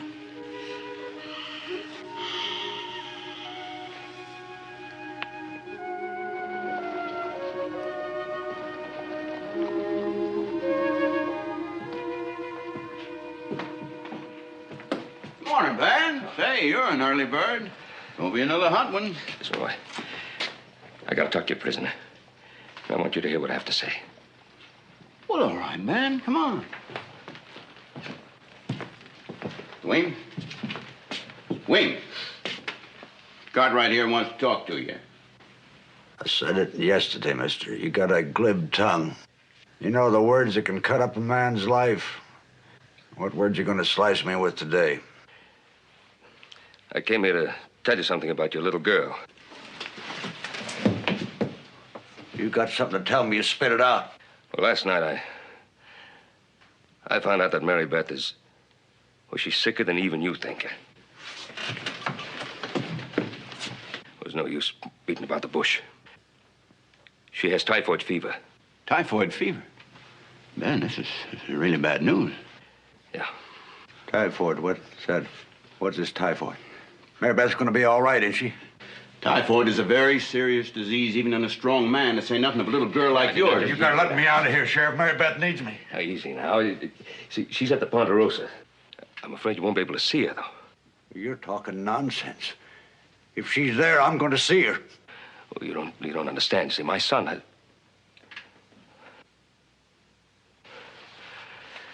Roy, you have no choice. All right, William. Get your belongings. Ben, let me get this straight. You're telling me that your boy Hoss locked himself up in his room with that little girl and he ain't about to come out until she makes a turn for the better? Yeah, he sort of beat me to it. Somebody had to do something to help Mary Beth, and well, I just up and did it. Well, does he know that she's got the typhoid? That's why he's got the door locked. Won't let anyone in. Well, ain't he scared? Well, sure he's scared. So am I. You mean this Hoss, this boy of yours, might catch typhoid fever from my little girl? He might. Doctors don't rightly know how it spreads. And he's still bent on sticking with her? Trying to save her? Yeah.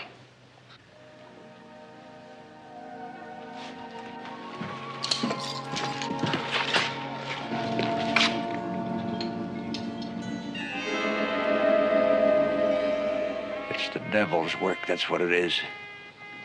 They took away the water and he's brought the hot blast of vengeance to this blighted land. See, that's what that fever is. Fever that's twisting and torturing her. It's the curse of Satan.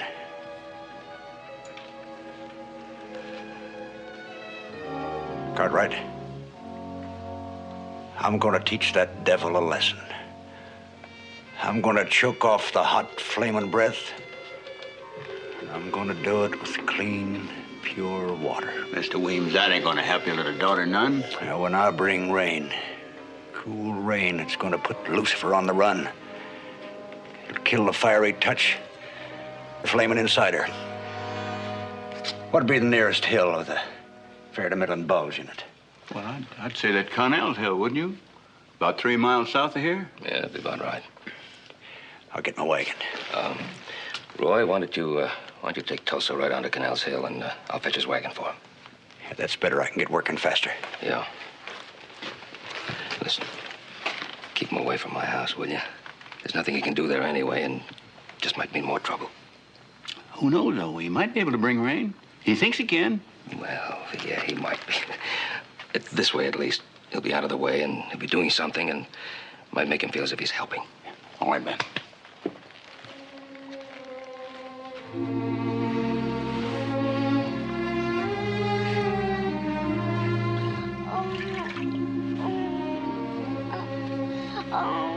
Listen here. Little one, you're gonna be all right, you hear? You just listen to old Hoss.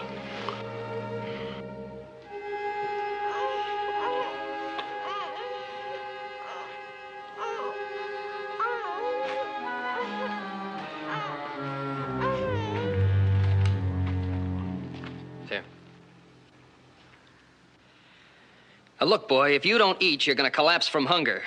And you're not going to be able to keep an eye on us low-life Cartwrights. Look, it's not charity. You're going to work after you eat.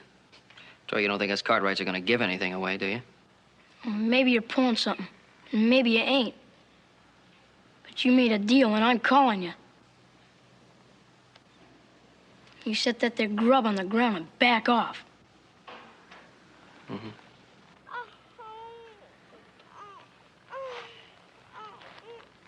Oh, good.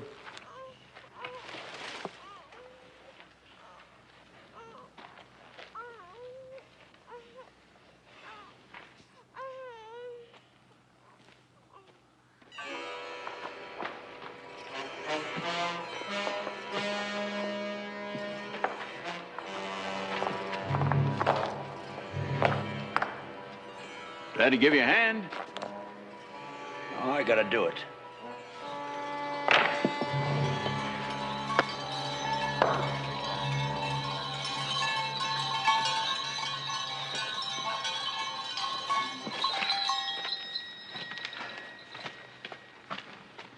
Mary Beth, how is she?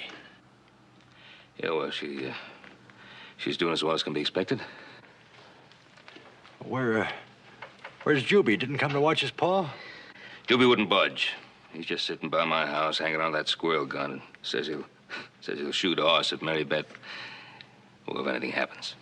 When Juby done an evil thing, it had jumped him, took away his gun. Boy's trying real hard to be a man. If I was to jump him and take that gun away from him, it'd make him feel like he was still a child. He won't do no harm. No, I was wrong about you, mister. You got a heart.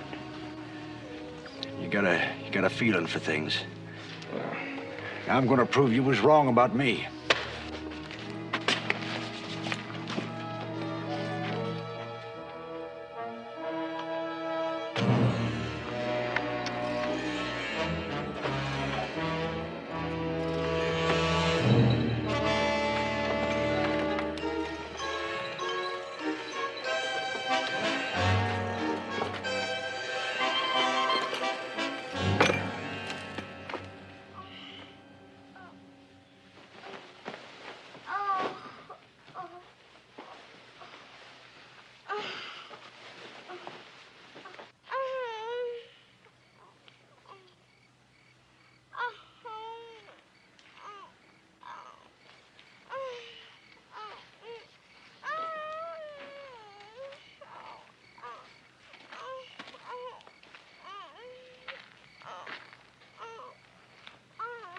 Juby!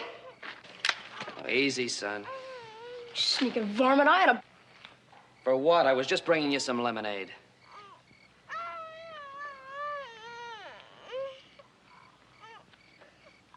Mary Beth. Dear God.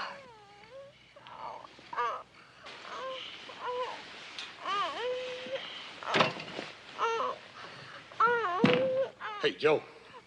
Joe, send me up another bucket. Mary Beth's feeling real bad. Right.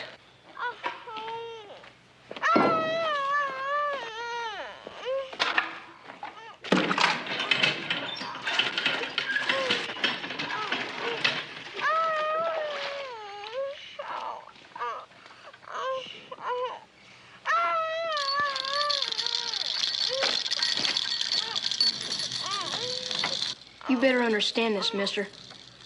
My little sister dies. So does he.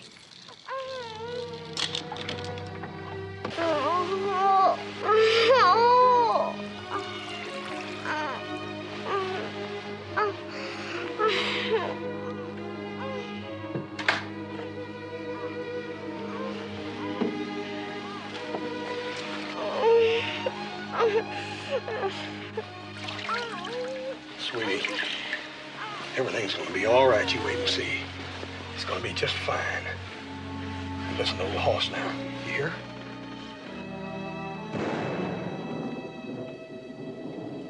You know what that is? That's thunder. You know what thunder means? It means it's gonna rain. Maybe the rain will cool the temperature down. some of the fever out of that poor little old body of yours.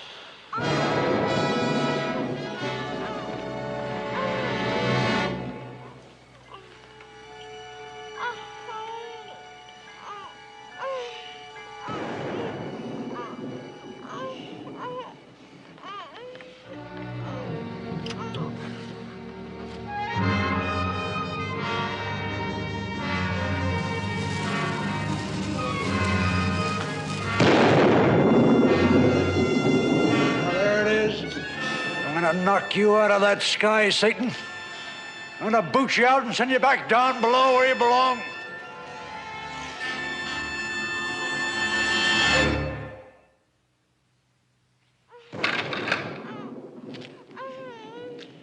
Hey, did I just hear thunder? That ain't thunder, that's cannon fire.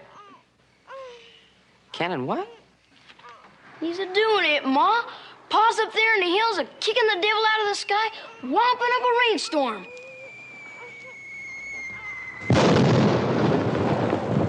Look at there. Pa's really shaking up that sky.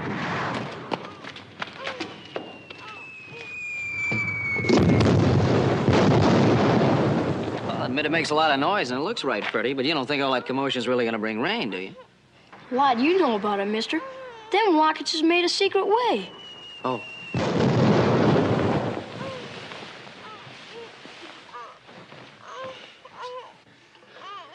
Hey, Joe? Yeah? Send me up some dry sheets.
I never saw anything like it. He really thinks he can make it rain. Well, Ben, after watching him work and all, ain't it ever occurred to you that just maybe you could be wrong? Oh, Roy. Nothing's going to convince me that a lot of colored powder and rockets and explosions are going to bring rain. Oh, now, there could be something to it. Certainly you heard that it always seems to be raining during a big battle.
Well, come on, Williams. Ponderosa's just over the next hill. You can pick up your cannon and things in the morning. I'll leave him here. Satan owns him. Won him fair and square.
She's quit whimpering, Juby. I don't hear nothing, Ma. Nothing at all. The horse has just got to rest and easy, that's all. He's got to quiet it down.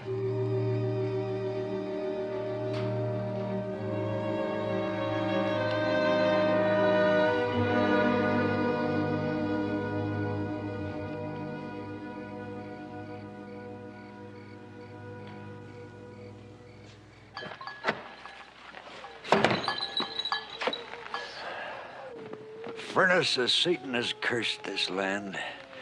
This fever flame's got a hold of my Mary Beth. I tried to beat him off. I was too puny. Now look, Tulsa. We're in the middle of a drought. But it's going to rain again. It's nature's way, Tulsa. It's not the hand of the devil. It's the devil's work, I tell you. You must need this devil of yours real bad, Tulsa. Real bad. What is he? Someone you blame for your troubles and failures? Is he your easy way out for you? There you go, using words against me. Words are a potent power, my friend, if you know how to use them properly. Well, if the devil can't hear the roar of cannon, he sure can't hear your jabbering. I aim my voice in a different direction. An ear which can hear the softest whisper, if it's spoken sincerely. I don't ask nobody to fight my battles. I do my own fighting toe to toe, tooth and nail. You got pride. Yes, sir. Real fierce mountain pride. Why, even to help Mary Beth, you wouldn't ask for help. I gotta go back to what I said yesterday. You are just plain mean and spiteful. You want to see me on my knees like some whip puppet groveling and begging? It'd make you laugh, wouldn't it, to see a mountain man praying? Yeah. Yeah, I guess it would make me laugh. Loud and long. Why, I can't imagine anything funnier than to see a real fierce, proud mountain man praying to the Lord to help save a sick child.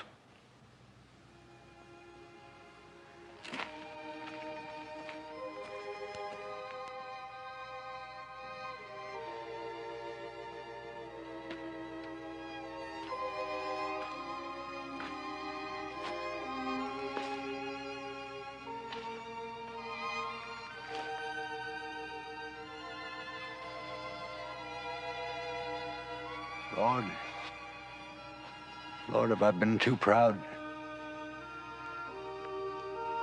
Have I forgotten you can help me? That you can save my little girl?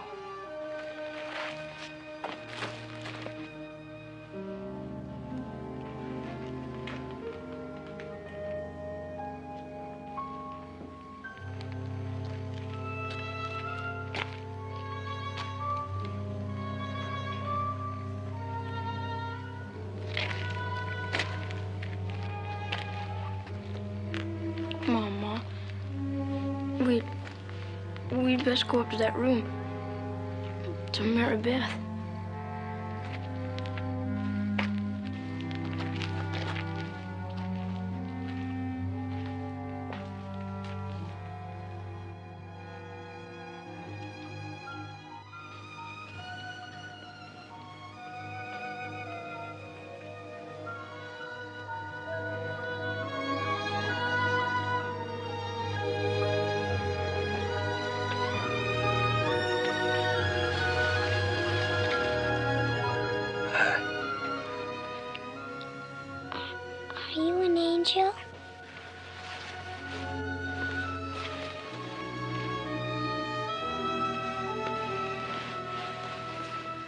guess maybe you're not an angel. Angels ain't got whiskers.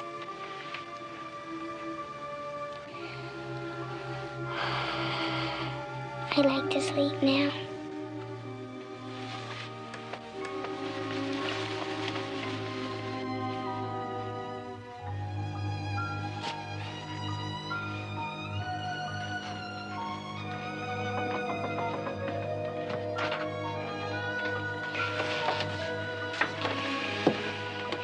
She wants to sleep. She's okay, Ma.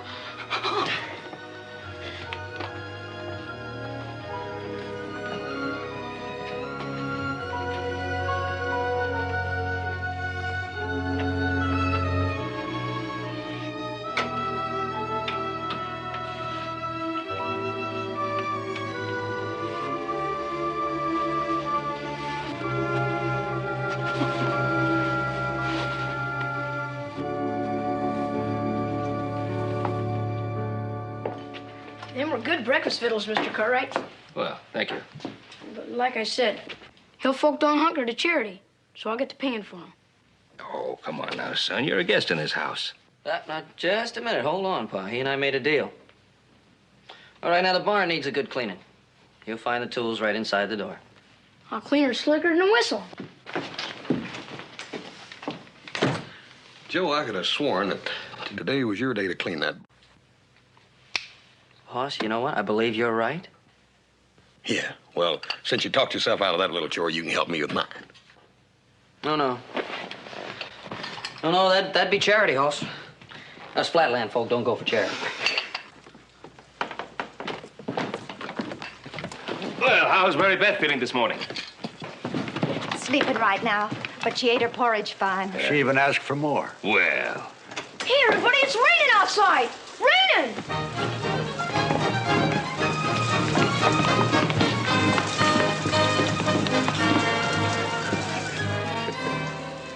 You don't believe in rainmakers, Mr. Cartwright. It's a mite late, but you'll have to admit I finally came through. Oh, I believe in a rainmaker, Tulsa. The rainmaker you talked to last night. The one you prayed to help Mary Beth.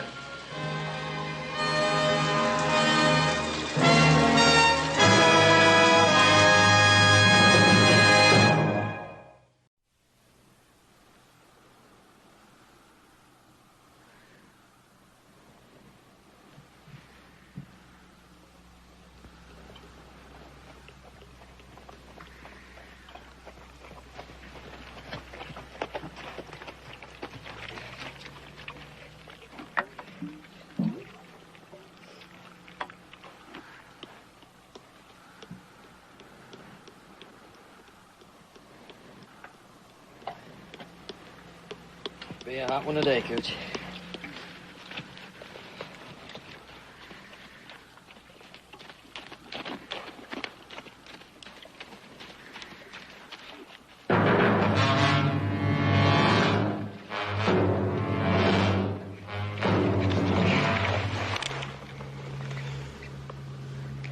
Look, I'm just trying to help you, mister. You've helped. Now, just take it easy, friend. I lost my horse. And now I'm buying your horse. He's not for sale, mister. Well, you'd better change your mind. I'm paying you a good price for him. Your life.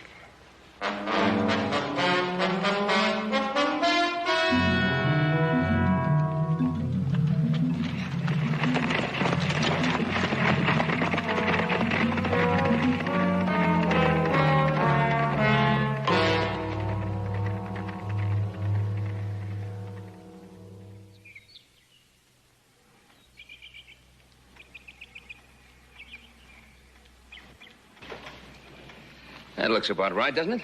It looks fine to me, Paul. I just wonder if little Joe's gonna like it. Oh, why shouldn't he? Well, he probably figures he's getting a little bit too old for surprise birthday parties. Oh, come on now. Man's never too old to have some friends over to help him celebrate an occasion.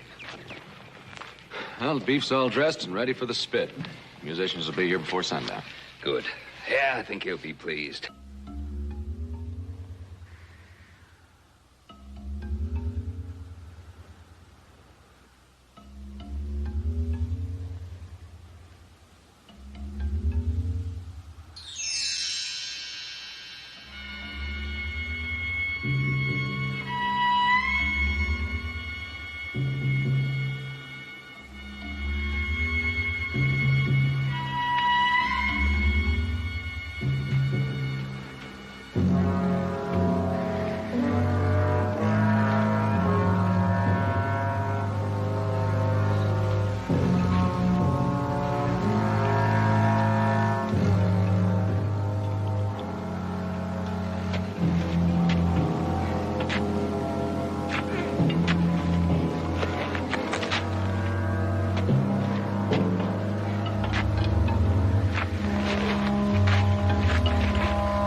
No. No.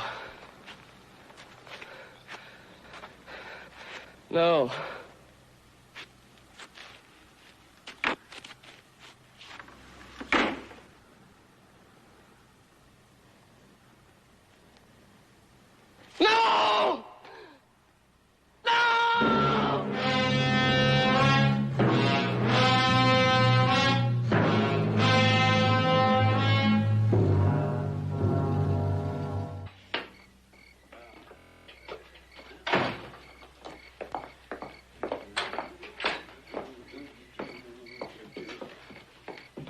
Thank you for coming. Ah, Ben, it was a great party. You know, I haven't had so much fun since old Judge Parter married for the 4th time. It was nice having you, Clem. Good night, Ben.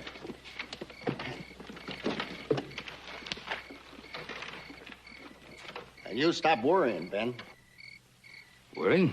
About what? I'm not worried. Ben, I've known you for a long time. Little Joe, he'll make it home fine. And it was a real fine party. Thank you. Let's Thank go. you for coming.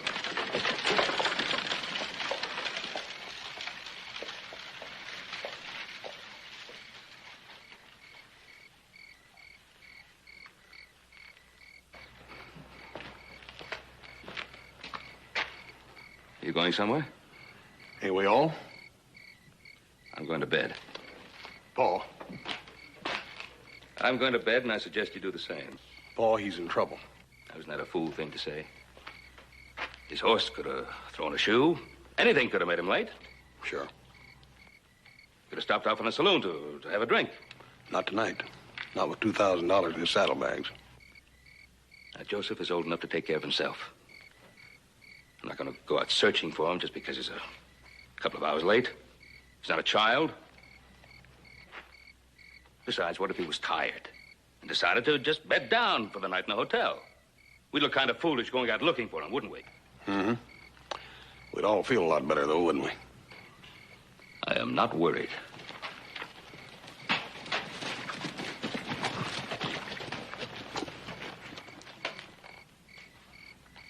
I'll get changed.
This town is deserted. There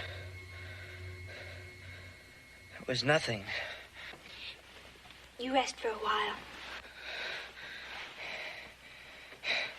I don't understand. There was nothing. There was nothing when I came here. Please, Mr. Cartwright.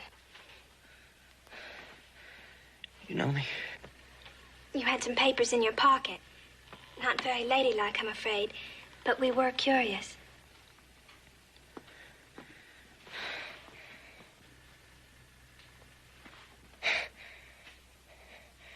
Yeah, but there was nothing here. I came into this town and there was nothing. Please. You rest now, Mr. Cartwright. Rest, please.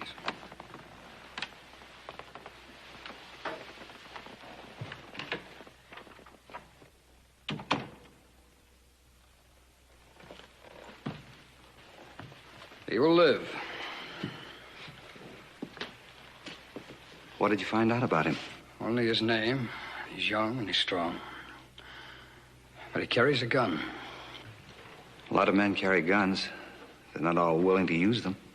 I think this boy will. And if he won't? We've got to try. We've waited so long for someone.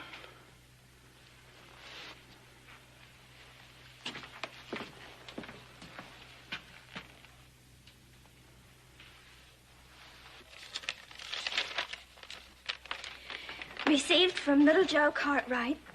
Little Joe? Yeah, I know what you mean. That's what I get for being the youngest member of the family.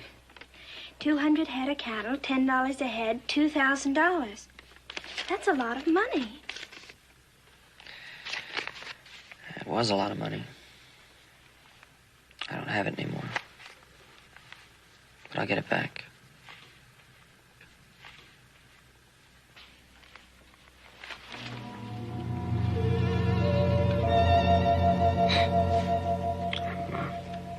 I'm sorry. I'm sorry. I didn't mean that. I just had to know. Know what?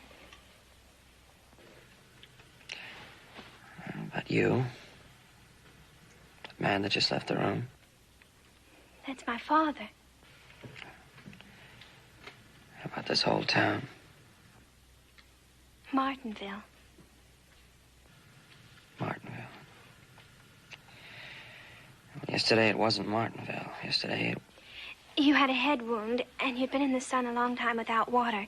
The sun does funny things to a man. It does strange things, but yesterday this town was nothing. A ghost You town. It was rest now. deserted. We'll talk again later. I don't want to rest now, Miss... Corman, Louise Corman. And you will rest. Doctor's orders. Well, I don't take orders from the doctor. However, if his nurse would ask me very nicely... She already has. And she's very strict. She's also very pretty. All right, I'll rest. I'll rest.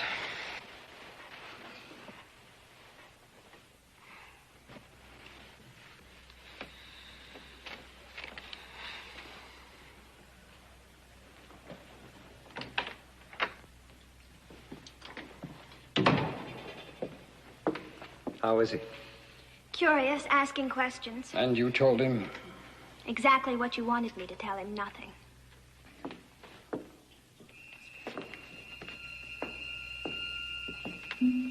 I was just getting ready to close, Mrs. O'Brien. It's not important. I can come back.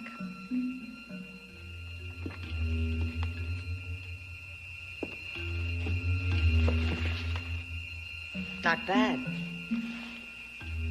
It would make a lovely dress, don't you think? Well, not for mourning, of course. Not for a widow. But for a fiesta, yes.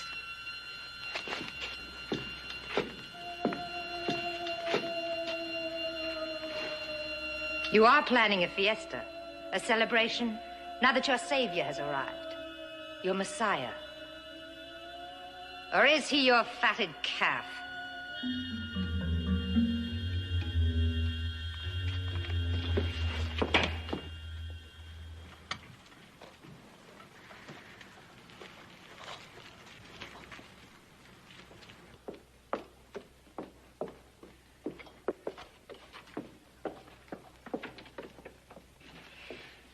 Well, I'm gonna take another chance. Raise you 10,000. I'll just call you. High stakes today. Yeah, it would be if toothpicks were money. It was more fun this way. It makes us all feel important. Well, now, feel important somewhere else. It's lunchtime. Oh, come on, Louise. Really, I can't eat any more today. Now, if the good women of Martinville can take the time to cook... Yeah, I know, Louise. I know. Then I can take the time to eat it. Are you folks always this way to strangers? Well, whenever we can help someone. I know, but everybody in this town stopping by to say hello, bringing me gifts. Anything wrong with that? No, there's nothing wrong with it. It just means you've got a real swell town here. You gotta be very proud of it. Hey, wait a minute. Where are you going? Fellas left me $20,000 in the hole. Well, here. This makes us all about even. We'll start again after lunch. Okay, got a deal. I think the patient can sit up for a little while longer. All right. Chicken soup, Mrs. Allison. Potato soup, Mrs. O'Leary. Beef broth, Mrs. Turner. Irish stew, and beef stew. Where do you want to start? That's a good question. Eloise, who's that? We were talking about chicken soup. What's going on here in Martinville? A minute ago, you thought it was the most wonderful town in the world. That's not the point. Look, the day I came here... You were ill. We've gone all over that. Yeah, we haven't come up with any answers. You, your father, the people of this town. Where was everyone that day? We were at a funeral. We were burying our sheriff.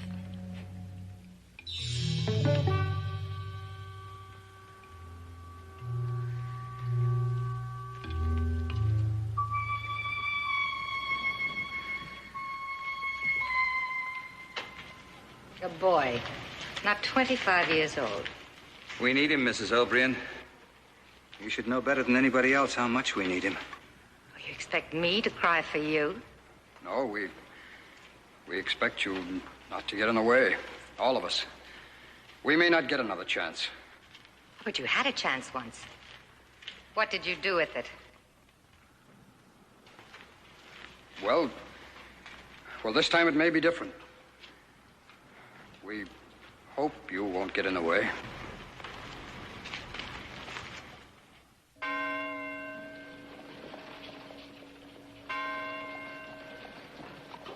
Nobody's seen him. He certainly would have stopped here. Always did when he came this way. What do we do now? Backtrack some more and keep backtracking till we find him. Hi, how are you? All right. Yeah, stop worrying. I feel fine. Mr. Cartwright. Mr. Cartwright, Miss O'Brien, our late sheriff's wife.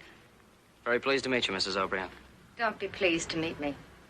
Don't be pleased at anything that happens in this place. Mr. Cartwright, leave this town while you still can. Tell him, Miss Corman. Or don't you know what these people are planning? They're going to kill you, just as surely as they killed my husband. You leave him alone. Stop saying such ridiculous things. Wait a minute, Louise. What's she talking about? It's nothing. Ever since her husband died, she's been imagining all sorts of things.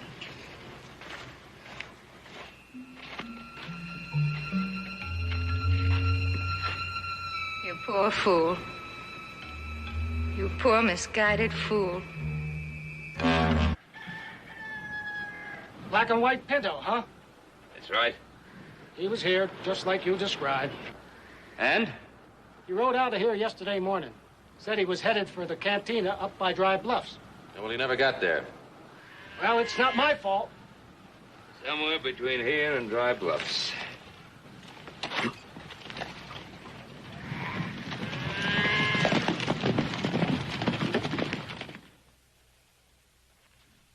All healed? I'll be fine, thanks to you. Now, I guess I better be going. Why so soon? Something I have to do. Find that money you lost? It was trusted to me, and I let it be taken away. I've got to try to find him. I don't know how, but I'm gonna have to try. Goodbye.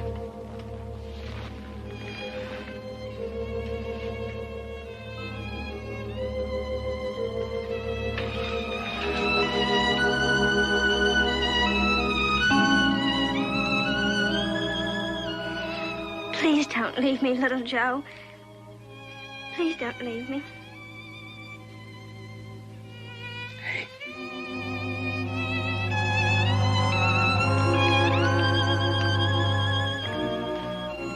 I'll be back.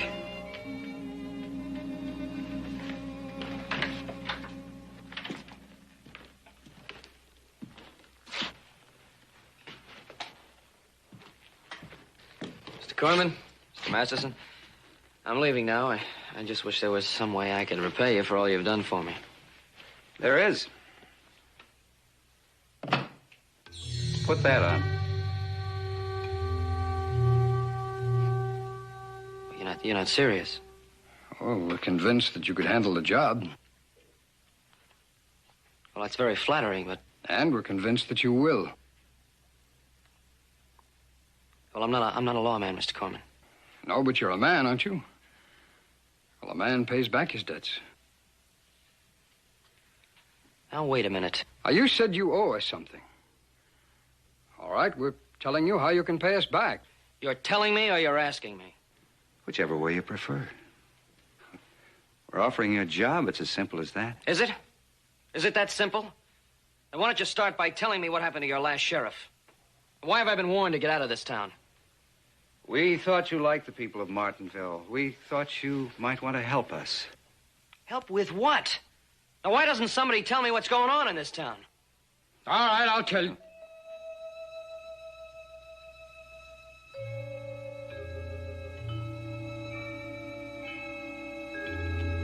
And I'm sorry. Will you lend me a horse?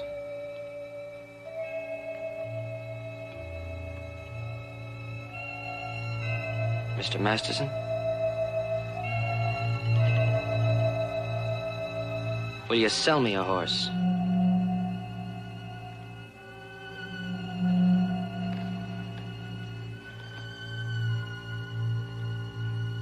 Thanks.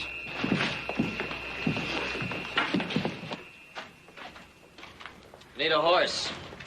Anybody here got a horse they want to sell? You'll get no horse from anyone in this town, Cartwright.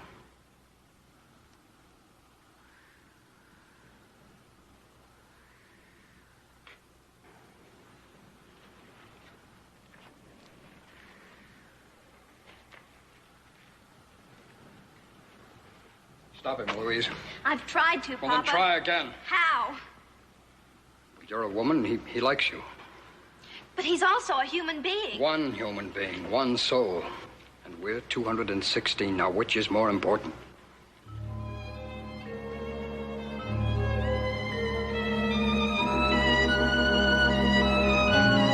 Little Joe! Little Joe, wait! Little Joe?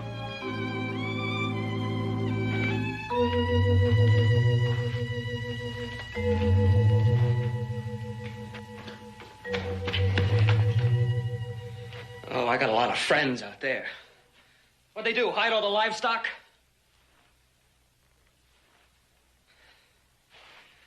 All right, I walked into this town. I was in a lot worse shape. I can walk out. We're all prisoners in this town, Little Joe. Can't you see that? What do you mean? Who's prisoners? His name is Felix Matthews. He drove off our livestock and he killed our sheriff. He's the leader of a band of outlaws who operate out of this town. They disappear for weeks at a time, but they always come back, and then the terror begins all over again. But why don't they stop them? We can't stop them. Once we might have, but it was profitable not to. They spent money here, and they let us alone. But then slowly, they became stronger and stronger, and we became weaker. And suddenly Martinville was their town.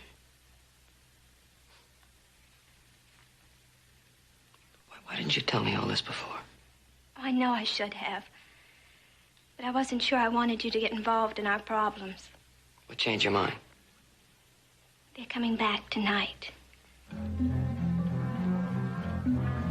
They'll have their pockets full of money and the smell of blood in their nostrils. And do you think whiskey and food is all they want? Felix Matthews likes me. I managed to keep him away so far. But a girl gets tired, Little Joe. It's a long losing battle. You mean that your father and the rest of this town is going to let something like that happen?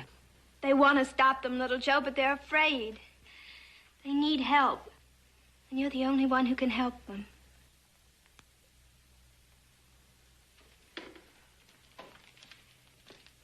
What should we do, Little Joe? Fight them! Has it ever occurred to you to fight them? It occurred to us. We're just not fighters, that's all. Most men are until they have to be, till their families are threatened to their countries. Look, all we did was ask you to help us. You didn't ask me to do anything. You tried to trick me into taking a job I didn't know anything about. We're asking you now, honestly and openly. Look, no one man can do this for you. It takes the whole town, every single one of you. We have the manpower, we have the guns. What we need is a leader. Someone who's willing to risk his life for us.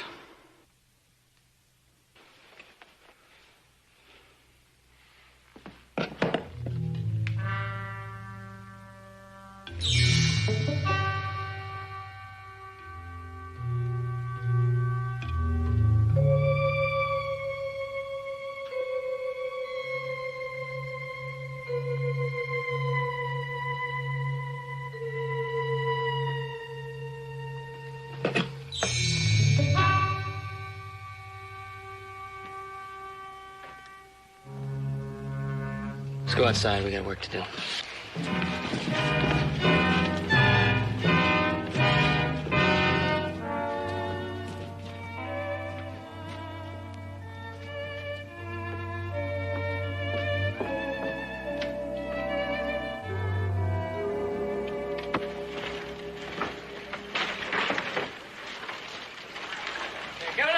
close.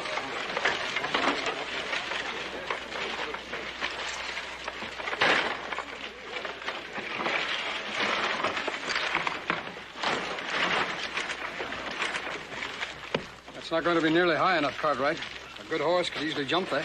Well, that's the idea. We want him to jump it. So we're on the inside. We're going to fire up that coal oil. They'll be trapped. Hey, Pete, Gene, get that coal oil and start soaking this barricade good. You got the rifles for the roofs and the shotguns for the barricade? I'll have them. All right, I'll go down the other end of the street and check the other barricade. All right.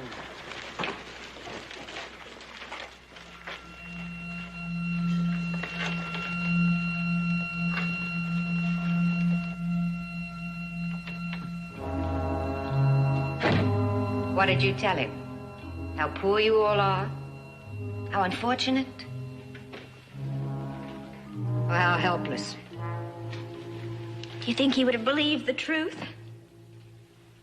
No. Thank you for that, anyway. Then you promised him something. What, Miss Corman? Sweet nights and soft guitars for the rest of his short life? Long nights under the moonlight? The sweet smell of sage? Or was it something more down to earth?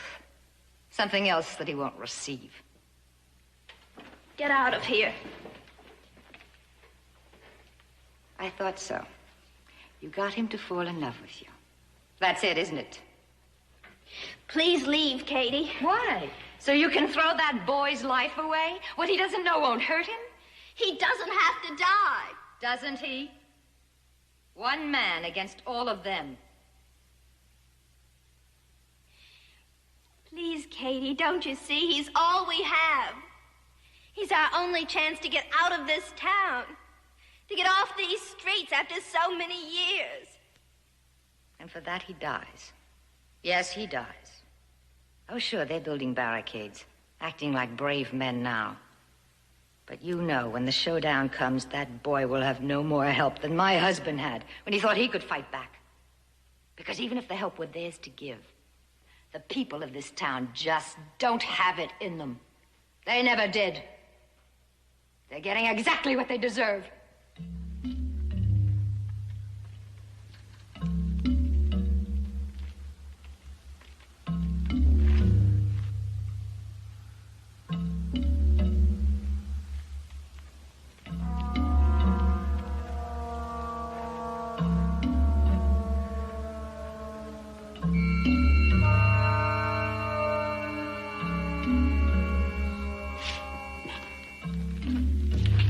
All we can do now is wait.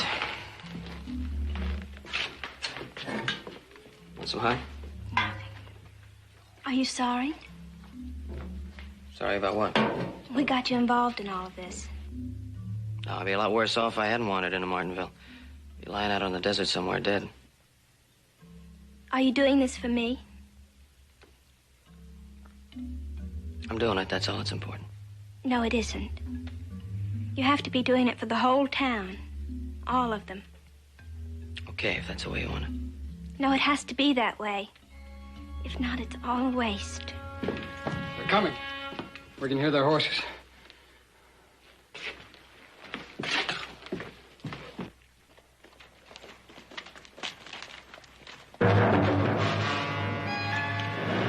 All right, that's far enough, Matthews. Well, well, well. What have we here? You know what it is and you know what it's for. Masterson. Corman. Get up there where I can see you. Get up here. Are you playing games again?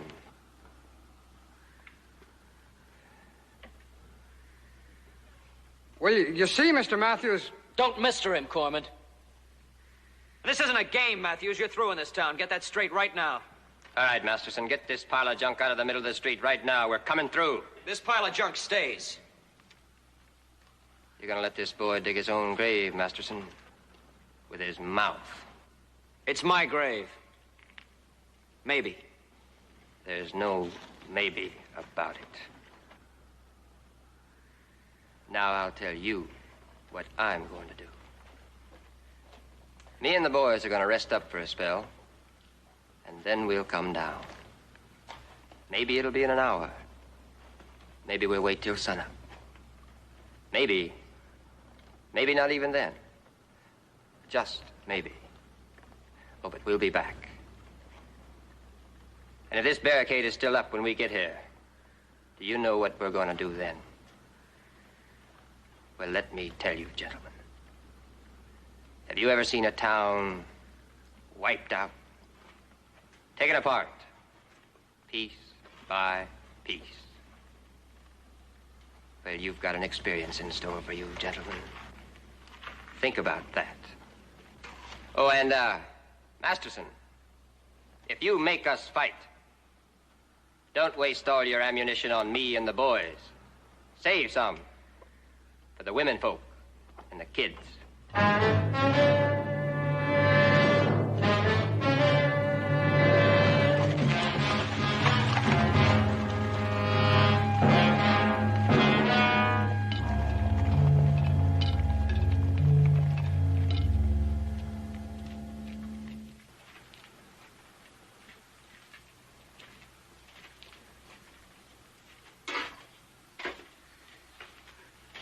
I tried to warn you.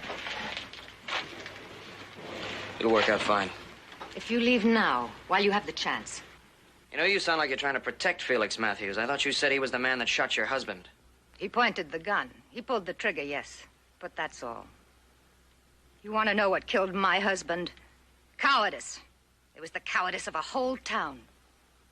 Fight them, my husband said. And they were all for it. Build a barricade, he said. And they ran out into the street with their chairs and their mattresses. Or did you think this idea of yours was 100% original? This time it'll work. Will it? It's been tried before, my friend. And do you know what happened? They've learned their lesson, little Joe. They'll know better this time. Have they? Look at them. They're beginning to fall apart already. And in a few hours, the barricades will come down again. And when that happens, Felix Matthews will ride in after you. And not one man in this town will lift a finger to stop him.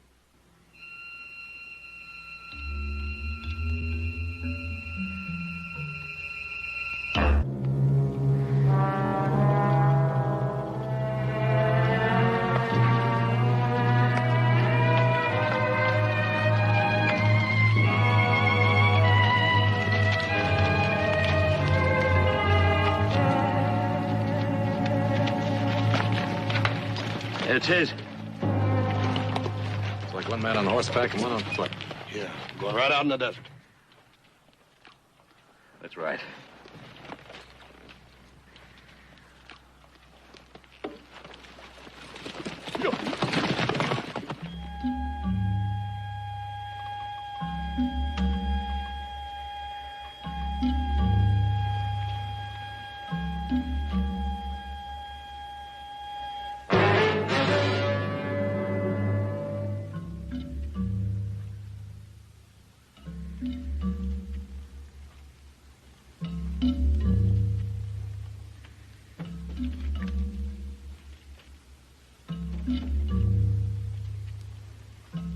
Easy, honey, easy.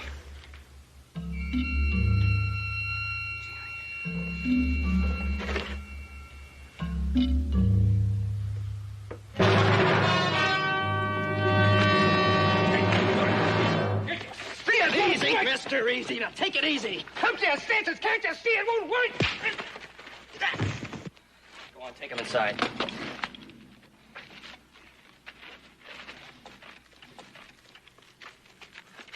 He's right. It's no use. We can't win. What do you mean he's right? You're winning. Can't you see that? You called his bluff. Matthews can't fight his way into this town. Not now, he can't. But in a few days, a few weeks... How long can we go on living like this? In other words, you want to quit. No, it's not a question of quitting. It's a question of common sense. We gambled. We lost. And you're always going to lose, Masterson. You and men like you. Because you're willing to trade your basic rights for a few stinking pennies. Then when you find out you made a bad deal, you scream you're being victimized. Don't judge us, boy. Why shouldn't I judge you? Because... Well, because you don't know us. Oh, we thought we could be strong, but... No, Corman, you thought I could be strong for you. Well, I can't, not by myself. So we lose. Again, we lose. And you're gonna take it just like that. I tried to warn you, but you wouldn't listen. I tried to tell you what kind of men they are. It's no good. It just didn't work out.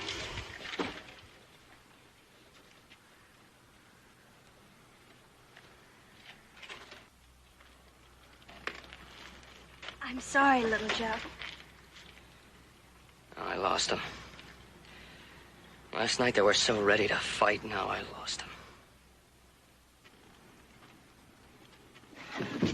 Wait! I told you to wait! You want this barricade down? All right. I helped build it. I'll show you how to tear it down.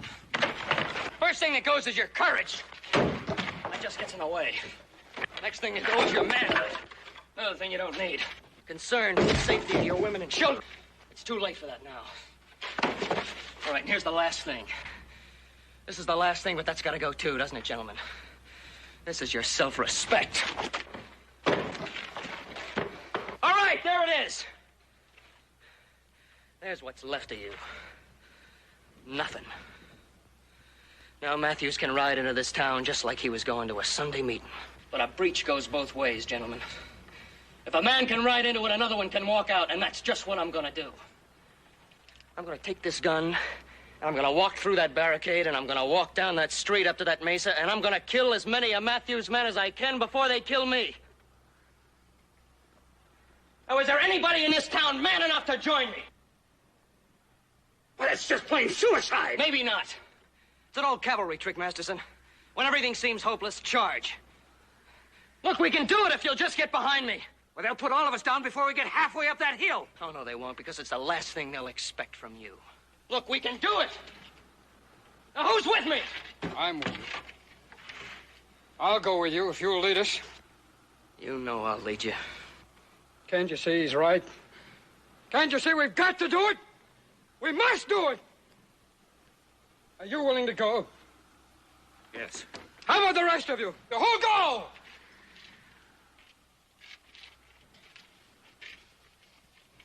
I'll go talk to the rest of the men at the other barricade.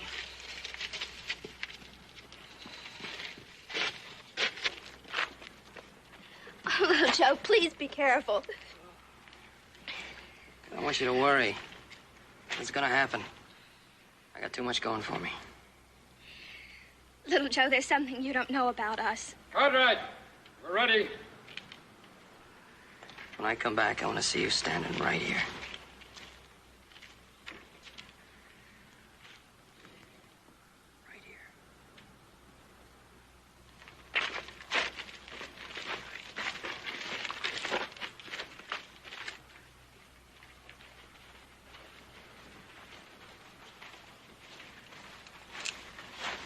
All right, let's get to those rocks as quick as we can and spread out. Let's go.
Well, the money's all there. It's in the saddlebag.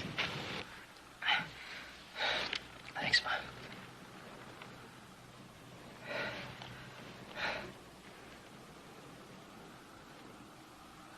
Boy, that's not Matthews. That's the man that stole my horse. It took a lot of doing, son. Tracking him down by yourself on foot. But, Pa, I wasn't by myself. I had the whole town behind me. What town?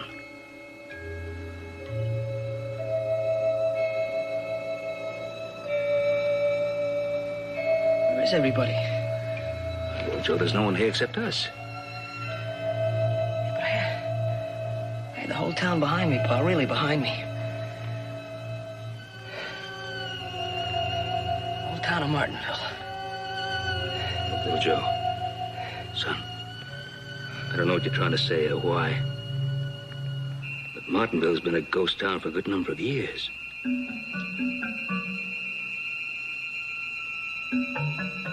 What ghost? Yeah?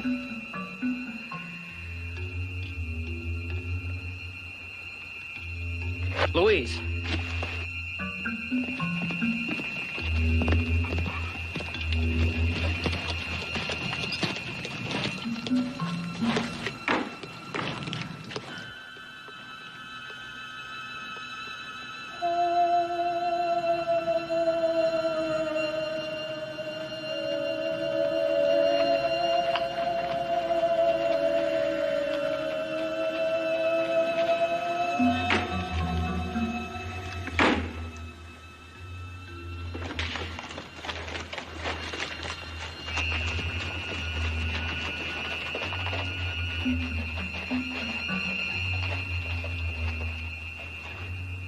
I don't understand. I know there were people in this town.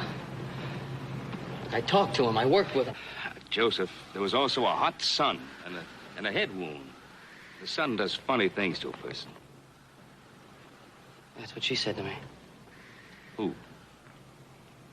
Girl I met here, Louise. Son, Martinville has been a dead town for such a long time. There's even a legend connected with it. Something about a sheriff or something. O'Brien? Well, I don't know what his name was, but the story goes that Martinville turned its back on him and let him get killed. The sheriff's wife, well, she just put a curse on the whole town. Doomed all the people of Martinville to walk the streets of the town for all eternity. Until some fella came along who was foolish enough or maybe brave enough to risk his life for them. Sounds sort of weird. Yeah, well, all legends sound weird or a little funny, depending on how you look at them.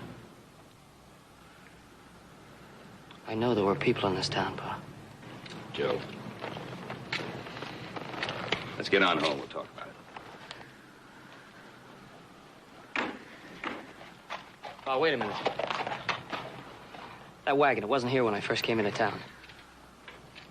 Must have been. It wasn't, Pa. It was part of a barricade. I know. I built it. I turned that wagon over myself. Joe, come on home. There's nothing here.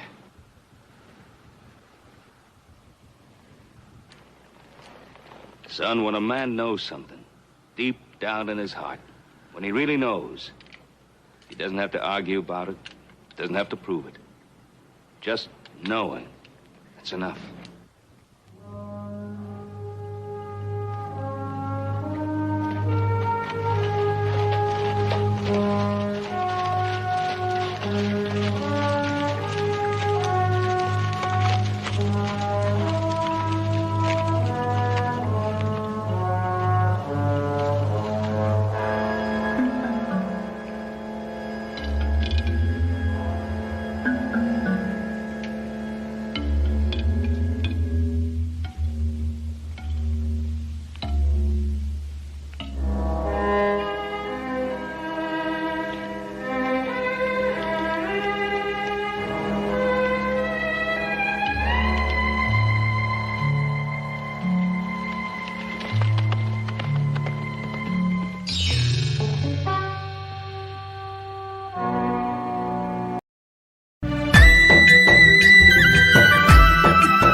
বাড়ির কাছে ভরা নদী শেষে জোয়ার, জোয়ার ভাটা শেষ হলে শুকনো বালুর চর।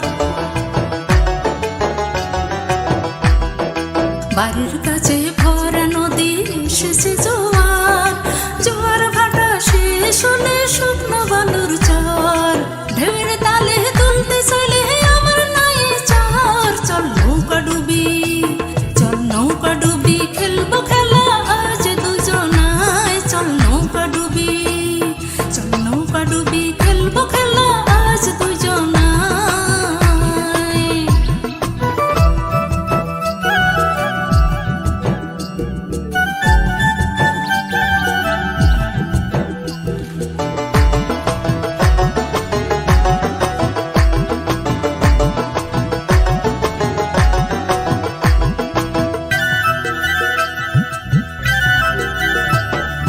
ফাগুন মাসের আগুন জ্বলা ভরা বসন্ত, ঘুমিয়ে থাকা মনটা আমার বড়ই অশান্ত।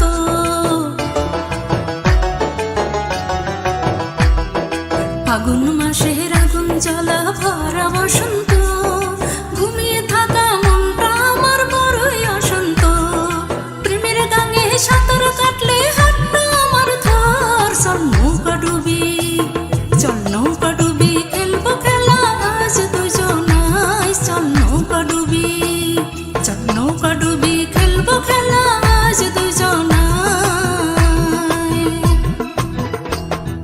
ভালোবাসার পরশ পেয়ে অস্থির আমি গেছি হয়ে,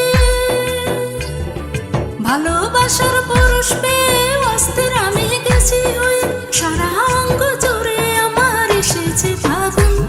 চল নৌকা ডুবি, চল নৌকা ডুবি, খেলবো খেলা আজ দুজন।